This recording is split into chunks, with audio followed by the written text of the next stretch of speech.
സന്താന പുഷ്ടിയുള്ളവരായി പെരുകുവാനും ഭൂമിയിൽ നിറയുവാനും 6 ദിവസം അധ്വാനിക്കുവാനും 7-ാം ദിവസം ആരാധനയ്ക്കായി ദൈവസന്നിധിയിൽ വരുവാനും തിരുവെഴുത്തിലൂടെ ഞങ്ങളെ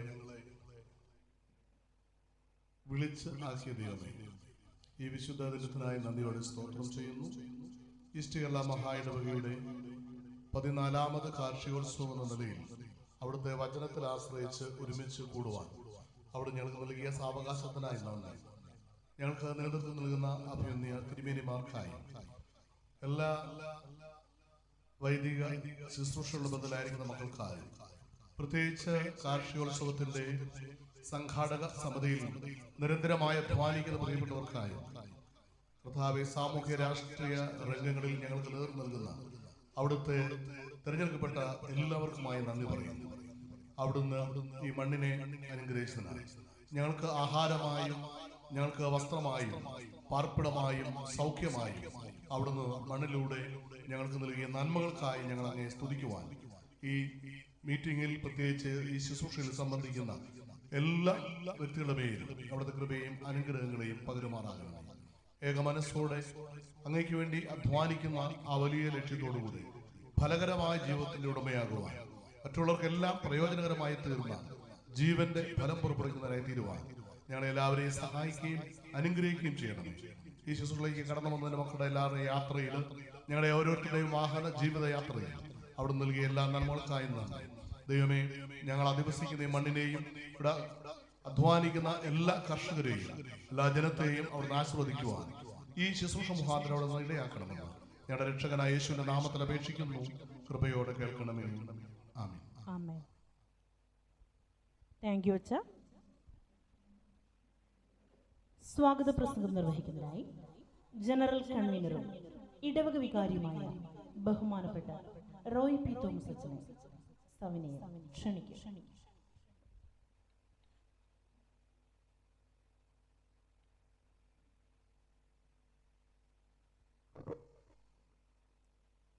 കർത്താവായ യേശു ക്രിസ്തുവിന്റെ നിസ്തുല നാമത്തിൽ സ്നേഹവന്ദനത്തെ അറിയിക്കട്ടെ. ഏറ്റവും സ്നേഹവും ബഹുമാനമുള്ള റൈറവറൻ പി എസ് ഫ്രാൻസിസ് തിരുമേനി 14ാമത് കാർഷികോത്സവം ഉദ്ഘാടനം ചെയ്യുവാനായി നമ്മുടെ മൊത്തമായിരിക്കുന്ന റൈറവറൻ ഡോക്ടർ മലയിൽ സാമ്പു കോശിച്ചെറിയൻ തിരുമേനി, മുഖ്യ പ്രഭാഷണം നൽകുവാനായി നമ്മുടെ മൊത്തത്തിൽ കടന്നിരിക്കുന്ന കോട്ടയം MP ശ്രീ ഫ്രാൻസിസ് ജോർജ്, ആശംസാ സന്ദേശങ്ങൾ നൽകുന്ന പ്രിയപ്പെട്ട അച്ഛന്മാർ, സഭാ ശുശ്രൂഷകർ, ജനങ്ങൾ, എല്ലാവർക്കും സ്നേഹവന്ദനത്തെ അറിയിക്കട്ടെ. നമ്മുടെ ദേശത്തേക്ക് വരികയും നമ്മുടെ ദേശത്ത് വന്ന് നമ്മുടെ ജനത്തിൻ്റെ സാമൂഹിക, സാംസ്കാരിക, സാമ്പത്തിക ആവശ്യങ്ങൾക്ക് വേണ്ടി ഈ ദേശത്തെ ആയിരപ്പറ വിത്തുപാട്ട കരഭൂമി വാങ്ങി അതിൽ 49% ഓഹരി എഴുതി വാങ്ങി, 1% ഓഹരി ക്രൈസ്റ്റ് കത്തീഡ്രൽ സഭയിലും മറ്റ് പലരിലും ഓഹരി വാങ്ങി ചേരിക്കൽ എന്ന സ്ഥലം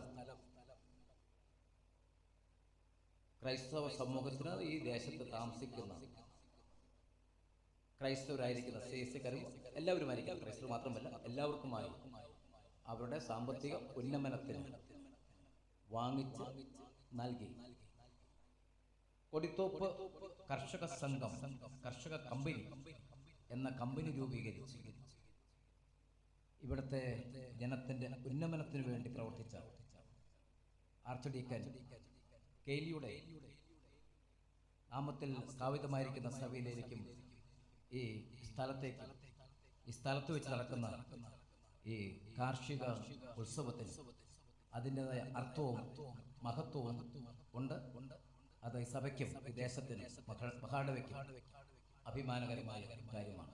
അതുകൊണ്ട് ആർച്ച് ഡീക്കൻ ജോൺ കെയ്ലിയുടെ ഓർമ്മയെ ഒതുക്കിക്കൊണ്ട് ഞാൻ എൻ്റെ കർത്തവ്യത്തിലേക്ക് കടക്കാം.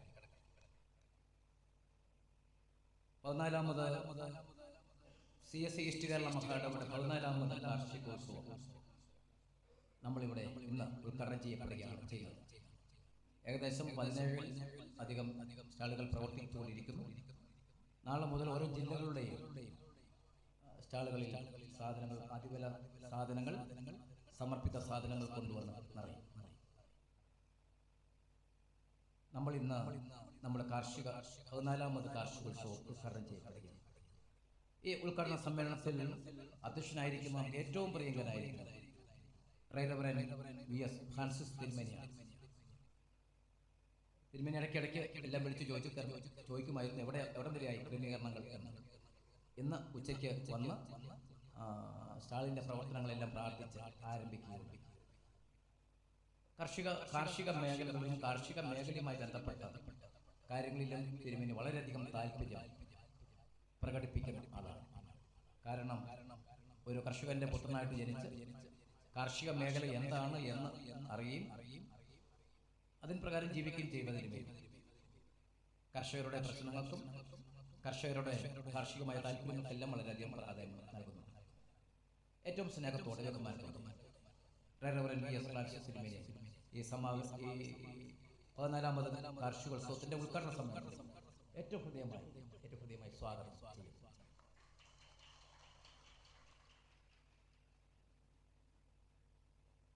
നമ്മുടെ 14ാമത് കാർഷിക ഉത്സവം ഉദ്ഘാടനം ചെയ്യുന്ന റവറൻ ഡോക്ടർ മലയിൽ സാബു കൊശിച്ചെറിയ തിരുമേനിയാണ്.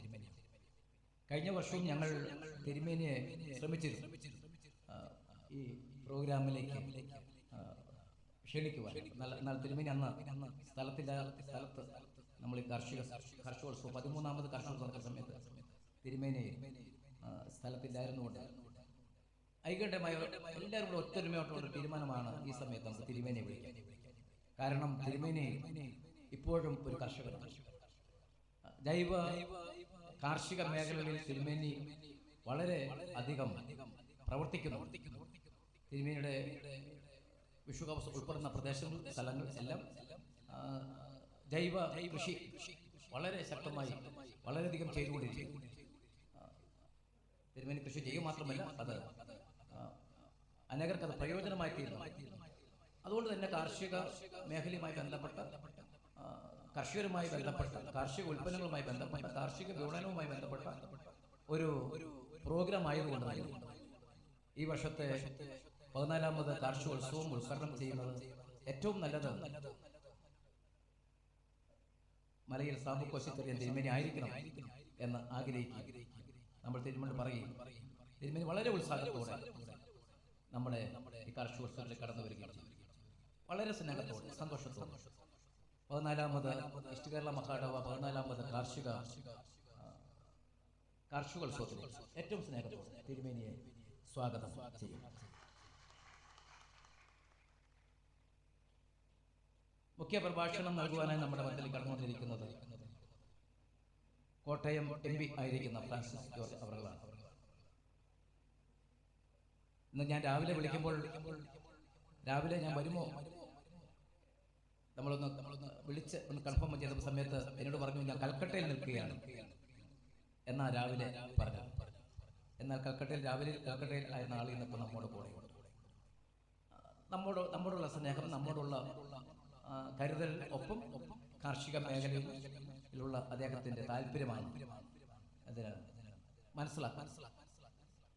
നമ്മുടെ ഇന്നത്തെ ഈ ഉദ്ഘാടന സമ്മേളനത്തിൽ മുഖ്യ സന്ദേശം നൽകുന്നത് പ്രിയപ്പെട്ട MP ആണ്. ഏറ്റവും സ്നേഹത്തോടെ ഏറ്റവും സന്തോഷത്തോടെ കോട്ടയം MP ശ്രീ ഫ്രാൻസിസ് ജോർജ് അവറുകളെ ഈ സമ്മേളനത്തിലേക്ക് എല്ലാവരുടെയും പേരിൽ ഞാൻ സ്വാഗതം ചെയ്യുന്നു.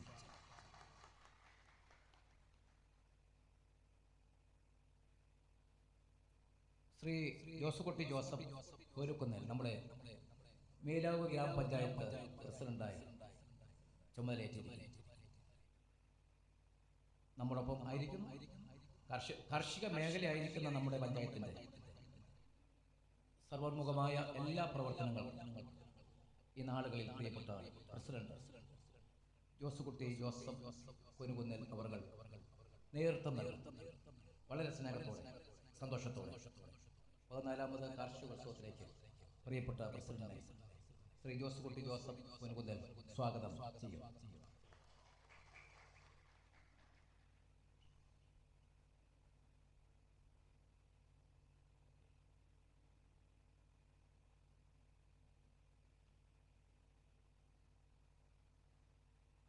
ശ്രീമതി മറിയാമ്മ ഫെർണാണ്ടസ് ഇരാറ്റുപേട്ട ബ്ലോക്ക് പഞ്ചായത്ത് പ്രസിഡന്റായി ഇപ്പോൾ പ്രവർത്തിക്കുന്നു. നമ്മളിൽ ഒരാളാണ്. 2 ടൈമായി നമ്മൾ ഉൾക്കൊള്ളുന്നതായ ഈ പ്രദേശത്തെ ബ്ലോക്ക് പ്രതിനിധിയാണ്. കൂടുതൽ കാര്യങ്ങളൊന്നും പറയാതെ നമുക്കെല്ലാവർക്കും ഏറ്റവും സുപരിചിതയായ ഒരു മാന്യ വ്യക്തിയാണ്. ഏറ്റവും സ്നേഹത്തോടെ ശ്രീമതി മറിയമ്മ ഫെർണാണ്ടസിനെ ഈ യോഗത്തിലേക്ക് 14ാമത് കാർഷികോത്സവത്തിലേക്ക് ഞാൻ സ്വാഗതം ചെയ്യുന്നു.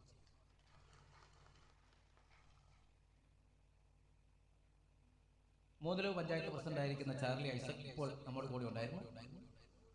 എന്നാൽ അദ്ദേഹത്തിന് അത്യാവശ്യമായി എറണാകുളത്ത് പോകേണ്ടതുകൊണ്ടാണ് ഈ നമുക്ക് സമയം ദീർഘിച്ചുകൊണ്ട് അദ്ദേഹം നാളെ നമ്മോടൊപ്പം പങ്കെടുക്കും എന്നതാണ്.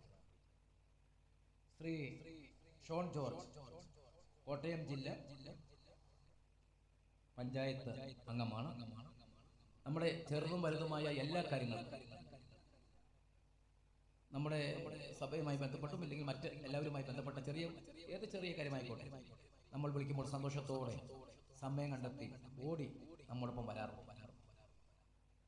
നമ്മളിൽ ഒരാളായി നമ്മോടൊപ്പം തന്നെ ജീവിച്ചുകൊണ്ട് നമ്മളെല്ലാ പ്രോഗ്രാമുകളിലും എല്ലാ പ്രോഗ്രാമുകളിലും വരാറുണ്ട്. ഇന്ന് നമ്മോടൊപ്പം ആയിരിക്കും. ഏറ്റവും സന്തോഷത്തോടെ കോട്ടയം ജില്ലാ പഞ്ചായത്ത് അംഗമായിരിക്കുന്ന ശ്രീ ഷോൺ ജോർജ് 14ാമത് കാർഷിക ഉത്സവത്തിലേക്ക് ഞാൻ സ്വാഗതം ചെയ്യും. ശ്രീ ജെറ്റോ ജോസ് വേലുകാവ് സർവീസ് ഭരണ ബാങ്ക് മെമ്പറാണ്. അതുപോലെ ഈരാറ്റുപേട്ട ബ്ലോക്ക് മെമ്പറാണ്. നമ്മുടെ എല്ലാ പ്രോഗ്രാമുകളിലും ഞാൻ നേരത്തെ പറഞ്ഞ പോലെ പ്രിയപ്പെട്ട ശ്രീ ജെറ്റോ ജോസ് നമ്മോടൊപ്പം ഉണ്ട്. ഇന്നും നമ്മോടൊപ്പമായിരിക്കും ഏറ്റവും സ്നേഹവും ബഹുമാനത്തോടുകൂടി ശ്രീ ജെറ്റോ ജോസ് അവറുകളെ 14ാമത് കാർഷികോത്സവത്തിലേക്ക് ഏറ്റവും ഹൃദയത്തിൻ്റെ ഭാഷയിൽ ഞാൻ സ്വാഗതം ചെയ്തു.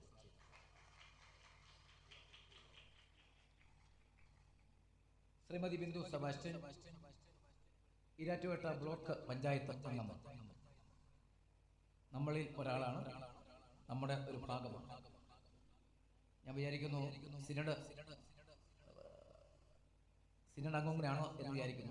നമ്മുടെ മഹാടോടെ പ്രധാനമന്ത്രി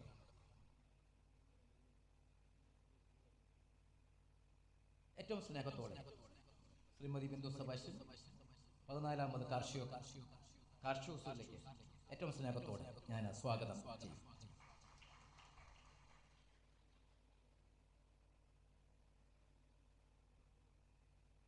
ശ്രീമതി ഡെൻസി ബിജു ഈ പള്ളിയും ഈ ആലയവും ഈ പ്രദേശവും ഉൾക്കൊള്ളുന്നതായ മേലാവ് ഗ്രാമപഞ്ചായത്ത് അംഗമാണ്.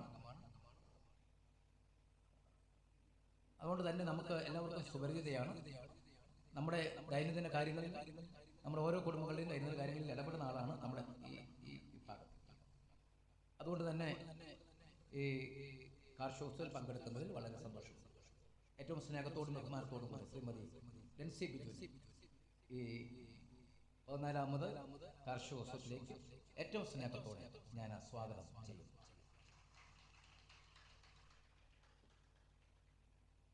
മഹാഡ് ഓഫീസേഴ്സ് ആയിരിക്കുന്ന റവറൻ ടി ജെ ബിജുവച്ചൻ, Shri Varghese George P sir registrar ആത്മീയ സെക്രട്ടറി, പി സി മാത്തുക്കുട്ടി അച്ഛൻ ട്രഷറായിരിക്കുന്ന ശ്രീ ടി ജോയ്കുമാർ സാർ നമ്മുടെ മഹാഡോയ്ക്ക് ശക്തമായ നേതൃത്വം നൽകുന്നു. ഈ കാർഷികോത്സവത്തിൻ്റെ പ്രവർത്തനങ്ങൾക്കും അവരുടെ വലിയ നേതൃത്വവും പിന്തുണയും ഉണ്ടായിരുന്നു.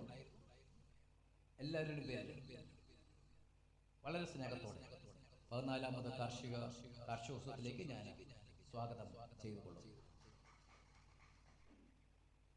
ജില്ലാ ചെയർമാൻമാരായി കടന്നു വന്നിരിക്കുന്ന പ്രിയപ്പെട്ടവരെ, അച്ഛന്മാർ, കൊച്ചമ്മമാർ, അതുപോലെ ഉപദേശിമാർ, ഇവാഞ്ചലിസ്റ്റ്, മിഷണറിമാർ, സഭാ ജനങ്ങൾ, മറ്റ് പ്രിയപ്പെട്ടവരായിരിക്കുന്നവർ, നമ്മുടെ സഭയിലുള്ളവർ, മറ്റ് അഭ്യുകാംക്ഷികൾ, മറ്റ് എല്ലാ പ്രിയപ്പെട്ടവരെയും ഞാൻ ഒറ്റ വാക്കിൽ സ്വാഗതം ചെയ്യുന്നു. എല്ലാവരെയും ഞാൻ 14ാമത് കാർഷികോത്സവത്തിലേക്ക് കർത്താവായിരിക്കുന്ന നിസ്തുല നാമത്തിൽ സ്വാഗതം ചെയ്തുകൊണ്ട് ഞാൻ എൻ്റെ വാക്കുകളെ അവസാനിപ്പിക്കുന്നു. ദൈവം നമ്മെ അനുഗ്രഹിക്കും. താങ്ക് യു അച്ഛ. ദീർഘദർശനത്താൽ ആയിരപ്പുറ നിലം മേലുകാവ് മറ്റത്തെ ജനങ്ങൾക്ക് കൃഷിക്കായി വാങ്ങി പതിച്ചു കൊടുത്ത venerable archdeacon John Caley മിഷണറിയുടെ ധന്യസ്മരണയിൽ ഇതാ 14ാമത് കാർഷികോത്സവം ഇവിടെ അരങ്ങേറുന്നു.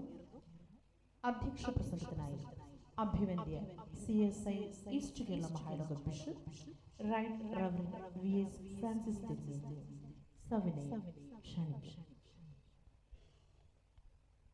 ദൈവനാമത്തിന് മഹത്വം ഉണ്ടാകട്ടെ. അഭിനയ റൈറ്റ് റവറൻഡ് ഡോക്ടർ മലയിൽ സാബുക്കോശി തിരുമേനി, ഡയസസൻ ഓഫീസേഴ്സ്, എത്രയും ബഹുമാനമുള്ള ഇടുക്കിയുടെ പ്രിയങ്കരനായ MD ശ്രീ ഫ്രാൻസിസ് ജോർജ്, കോട്ടയത്തിൻ്റെ MD ശ്രീ ഫ്രാൻസിസ് ജോർജ്, നമ്മുടെ പഞ്ചായത്തിൻ്റെ പ്രസിഡന്റായിരുന്ന ശ്രീ ജോസഫ് ഒനുകുന്നേൽ, നമുക്ക് വളരെയേറെ സുപരിചിതനും എപ്പോഴും നമ്മളോടെ ഏത് ആവശ്യമുള്ള ജില്ലാ പഞ്ചായത്ത് മെമ്പർ ഷോൺ ജോർജ്, അതുപോലെ തന്നെ മേലോ സർവീസ് കോർപ്പറേഷൻ ബാങ്കിൻ്റെ പ്രസിഡന്റും ഇരാക്കിയുടെ ബ്ലോക്ക് മെമ്പറും ആയിരിക്കുന്ന Shri Jetto Jose, Shrimati Mariyamma Harnas block president, block member Shrimati Bindu Sebastian, നമ്മുടെ മെമ്പർ ശ്രീമതി NC ബിജു, എത്രയും ബഹുമാനരായ അച്ഛന്മാരെ, ജില്ലാ ചെയർമാൻമാരെ, അച്ഛന്മാരെ, കൊച്ചമ്മമാരെ, സഭാ ശുശ്രൂഷകരെ, സ്നേഹമുള്ള ഡോക്ടർ ഗിരീഷ് കുമാർ പ്രിൻസിപ്പൽ, നമ്മുടെ കോളേജിൻ്റെ പ്രിൻസിപ്പൽ സാർ, അതുപോലെ ഇവിടെ സന്നിഹിതരായിരിക്കുന്ന എല്ലാവരുമേ നിങ്ങൾക്ക് എൻ്റെ സ്നേഹവന്ദനം. ഒരു വാക്യം നമ്മൾ നോട്ടീസിൽ ഉണ്ട്. അതിപ്രകാരമാണ്. സങ്കീർത്തനങ്ങൾ 65:13. മേച്ചിപ്പുറങ്ങൾ ആട്ടിൻകൂട്ടങ്ങൾ കൊണ്ട് നിറഞ്ഞിരിക്കുന്നു, താഴ്വരകൾ ധാന്യം കൊണ്ട് മൂടിയിരിക്കുന്നു, അവ ആർക്കുകയും പാടുകയും ചെയ്യും. എനിക്ക് വളരെ ഇഷ്ടപ്പെട്ട ഒരു വാക്യമാണ്. അത് വായിക്കുമ്പോൾ തന്നെ ഒരു ഹൃദയത്തിലൊരു ഒരു സന്തോഷം. കാരണം വളരെ അത് നമ്മൾ സങ്കല്പിച്ച് വായിച്ചാലേ അതിൻ്റെ ഒരു മനോഹരത നമുക്ക് ദർശിക്കാൻ സാധിക്കും. യഥാർത്ഥത്തിൽ 14 വർഷങ്ങൾക്ക് മുമ്പ് ഇപ്രകാരം ഒരു കാർഷികോത്സവം സംഘടിപ്പിക്കണം എന്ന് തീരുമാനിക്കുകയും ഇതുവരെയും അത് ഭംഗിയായിട്ട് കൊണ്ടുപോകാനും ദൈവം സർവശക്തനാദൈവം കൃപ ചെയ്തു. അതിന് കാരണം നമ്മുടെ മഹാടവക പട്ടണ പ്രദേശങ്ങൾ ഉൾക്കൊള്ളുന്ന സ്ഥലങ്ങളെന്ന് പറയുന്നത് വളരെ വളരെ ചുരുക്കമാണ്.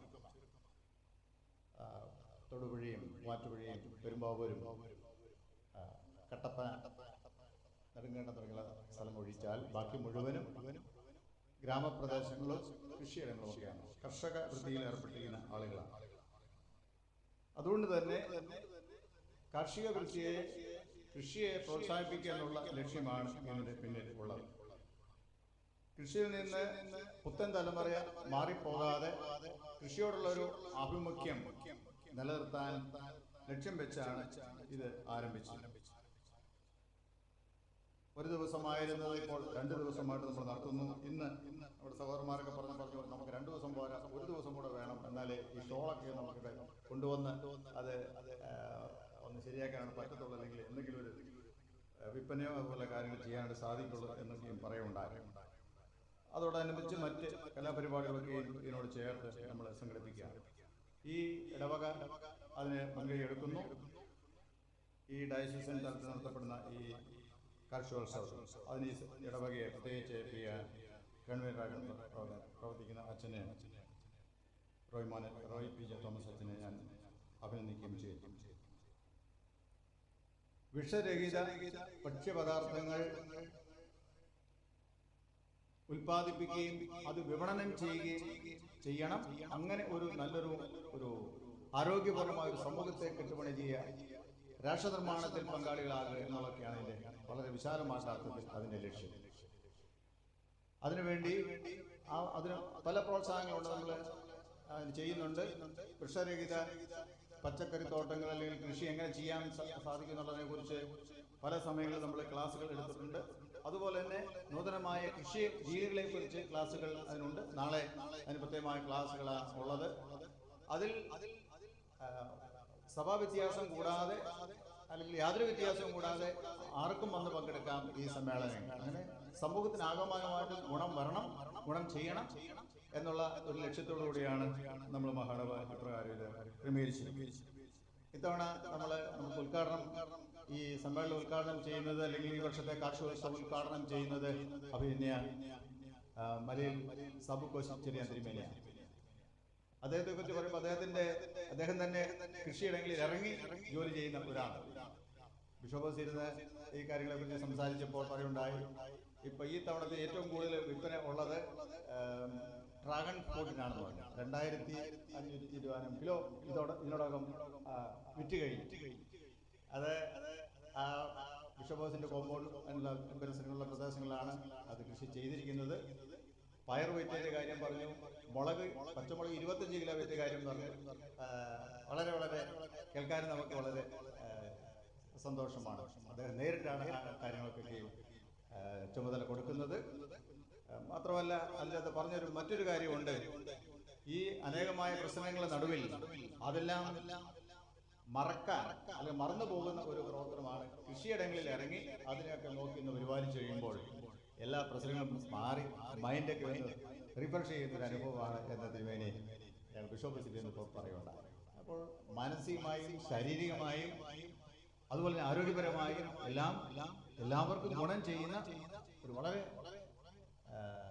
എല്ലാവർക്കും ഗുണം ചെയ്യുന്ന അത്യധികമായി നല്ലൊരു സമൂഹം, ആരോഗ്യപൂർണമായ ഒരു സമൂഹത്തെ, രോഗം ഇല്ലാത്ത എന്ന് പറയുന്നില്ല, രോഗം കുറവുള്ള ഒരു സമൂഹത്തെ കെട്ടുപണി ചെയ്യാൻ ഈ പ്രവർത്തനങ്ങൾ മൂലം ഇടയായി തീരണം എന്ന് നമ്മൾ ആഗ്രഹിക്കുന്നു.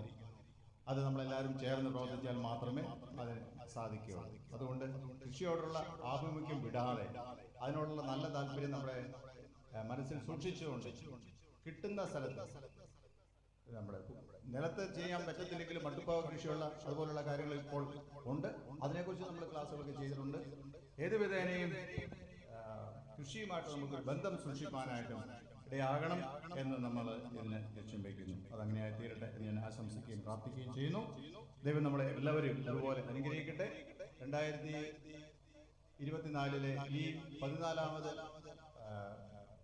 കാർഷികോത്സവം തുടർന്ന് ഉള്ള നാളുകളിൽ അത് കൂടുതൽ ദിവസങ്ങളിലും അല്ലെങ്കിൽ വേറെ മേഖലകളൊക്കെ വ്യത്യാസം വരുത്തിക്കൊണ്ട് ഇവിടുന്ന് നമ്മൾ കൊടുക്കുന്ന നിർദ്ദേശങ്ങളനുസരിച്ച് കൃഷി രീതികൾ ചെയ്യുകയോ അല്ലെങ്കിൽ അവരവർ തന്നെ കൃഷി ഇറക്കുകയോ ചെയ്യുമ്പോൾ അതിവിടെ നമുക്ക് ഒരുമിച്ച് പൂൾ ചെയ്യാൻ വിഷരഹിതമായിട്ടുള്ള പ്രോഡക്റ്റ് നമ്മൾ ഉണ്ടാക്കി ഇവിടെ വിപണനം ചെയ്യാനും അങ്ങനെയുള്ള സ്ഥാപനങ്ങളൊക്കെ ഇപ്പം തന്നെ ഓൾറെഡി ഉണ്ട്. എങ്കിലും അത് നമ്മളൊന്ന് പ്രോത്സാഹിപ്പിക്കാനും ഉള്ള ഒരു ഇടമായി, ഒരു അവസരമായി അത് തീരട്ടെ എന്ന് ആശംസിച്ചുകൊണ്ട് നിർത്തുന്നു. ദൈവം നമ്മളെ എല്ലാവരെയും ഒരുപോലെ അനുഗ്രഹിക്കുകയും ചെയ്യുവാണ്. അഭിവന്ദ്യ തിരുമേനിയുടെ വാക്കുകൾക്ക് നന്ദി പറയുന്നു. വിഷരഹിത പച്ചക്കറിയുടെ ഉത്പാദനം, വിതരണം, അതുവഴി ആരോഗ്യകരമായ സമൂഹം, രാഷ്ട്രനിർമ്മാണം, എത്ര ഉദാത്തമായ ഒരു സന്ദേശമാണ് ഈസ്റ്റ് കേരള മഹായിടവക മുമ്പോട്ട് വയ്ക്കുന്നത്. ഈസ്റ്റ് കേരള മഹായിടവക വിശ്വാസ സമൂഹം പശ്ചിമഘട്ടത്തിന്റെ തലയെടുപ്പോടുകൂടി ഈ കാർഷിക കേരളത്തിന്റെ ഭൂപടത്തിൽ സ്വയം അടയാളപ്പെടുത്തുന്ന ഈ കാർഷികോത്സവം ഉദ്ഘാടനം ചെയ്യുവാനായി അഭിവന്ദ്യ CSI മധ്യ കേരള മഹായിടവക bishop right reverend doctor Malayil Sabu Koshy ചെറിയ തിരുമേനിയെ സവിനയം ക്ഷണിച്ചു.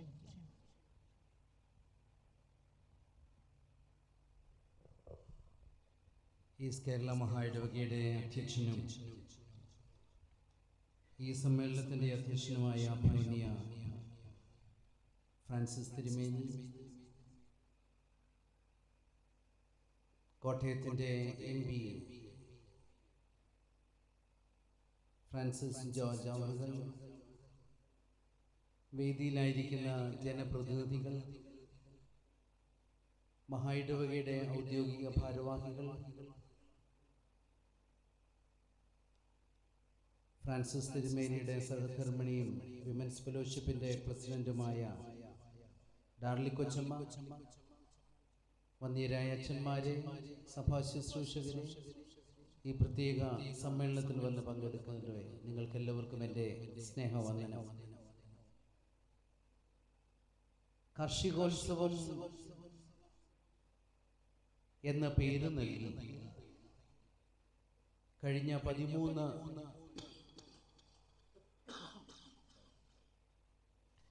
13 വർഷങ്ങളിലായി ആളുകളെ പ്രബുദ്ധരാക്കുന്നതിന് ഈസ്റ്റ് കേരള മഹായിടവക എടുക്കുന്ന ഈ നേതൃത്വത്തെ പ്രത്യേകം അഭിനന്ദിക്കുന്നു. ഈ 14ാമത് കാർഷികോത്സവത്തിൽ എന്നെ ക്ഷണിച്ചതിൽ അതിയായ സന്തോഷമുണ്ട്.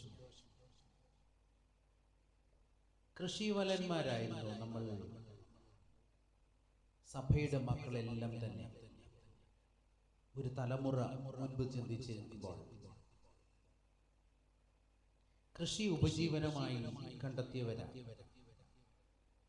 CSI സഭയുടെ മക്കളിൽ ഒരു 90%. അതിന് ഡയസസുകളുടെ വ്യത്യാസമൊന്നുമില്ല. എല്ലാ ഡയസസുകളിലും അത് തന്നെയായിരുന്നു സ്ഥിതി. CMS മിഷണറിമാരുടെ ആഗമനം വിദ്യാഭ്യാസത്തിലേക്ക് നമ്മുടെ ശ്രദ്ധ തിരിഞ്ഞു. ഉന്നത സ്ഥാനങ്ങൾ തേടി, ജോലി തേടി പോകുന്ന സാഹചര്യമായി. നൂതനമായ പഠന രീതികൾ കേരളത്തിന് വെളിയിലും ഇന്ത്യക്ക് വെളിയിലുമായി ജോലി തേടി പോകുന്നതിന് ആളുകളെ പ്രോത്സാഹിപ്പിക്കുന്ന സാഹചര്യമായി. ഇന്ന്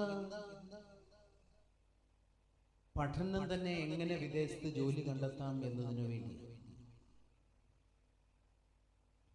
അത് നമ്മുടെ നാടിനെ കാര്യമായി ബാധിക്കും എന്നൊരു സംശയമുണ്ട്.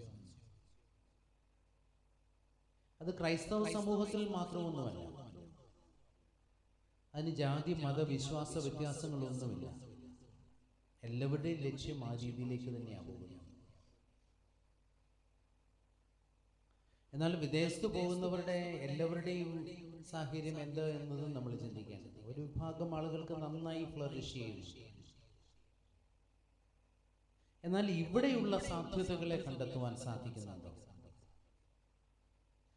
അതിന് ആളുകളെ പ്രേരിപ്പിക്കുവാനുള്ളൊരു ശ്രമമായി. മണ്ണിൽ കൈതൊടുവാൻ മടിക്കുന്ന ഒരു തലമുറയല്ല നമുക്ക് വാർത്തെടുക്കേണ്ടത്. മണ്ണിനെ സ്നേഹിക്കുന്ന ഒരു തലമുറ കൂടെ വളരണം.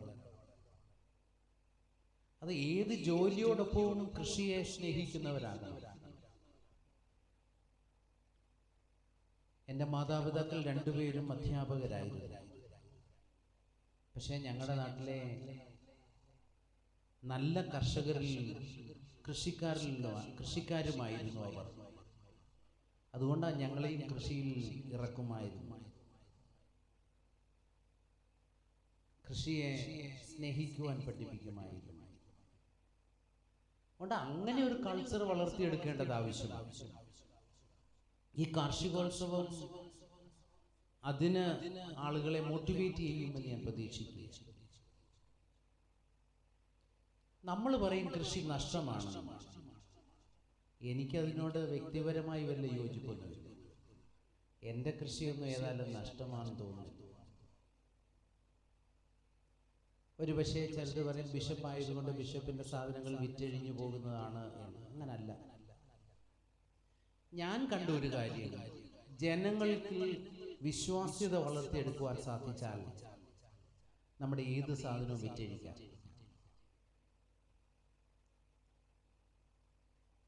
നമ്മൾ വിഷമടിക്കില്ല, മരുന്നടിക്കില്ല എന്ന് പറഞ്ഞിട്ടൊക്കെ മുമ്പ് ആ വിശ്വാസത്തിലാണ് നമ്മളുടെ സാധനങ്ങൾ ആളുകൾ വാങ്ങുന്നത്. അവർക്ക് വില ഒരു പ്രശ്നമേ അല്ല. ഞാൻ കണ്ടിടത്തോളം ഏത് വിലയ്ക്കും ക്വാളിറ്റി ഉള്ള സാധനം കൊടുത്താൽ, പച്ചക്കറി കൊടുത്താൽ വാങ്ങാൻ ആളുകളാണ്.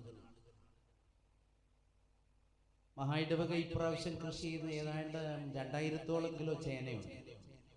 ഒരു മാസം കൂടെ വഴിയും പറിക്കും. അത് മുഴുവൻ വിത്ത് ചേനയായിട്ട് കൊടുക്കാനായിട്ട്.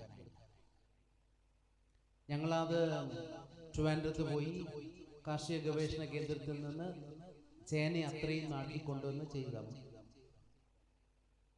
കാരണം അത് വിറ്റഴിക്കാൻ നമുക്ക് സാധിക്കും. ആളുകൾക്ക് ആ വിശ്വാസ്യത ഉണ്ടാകും.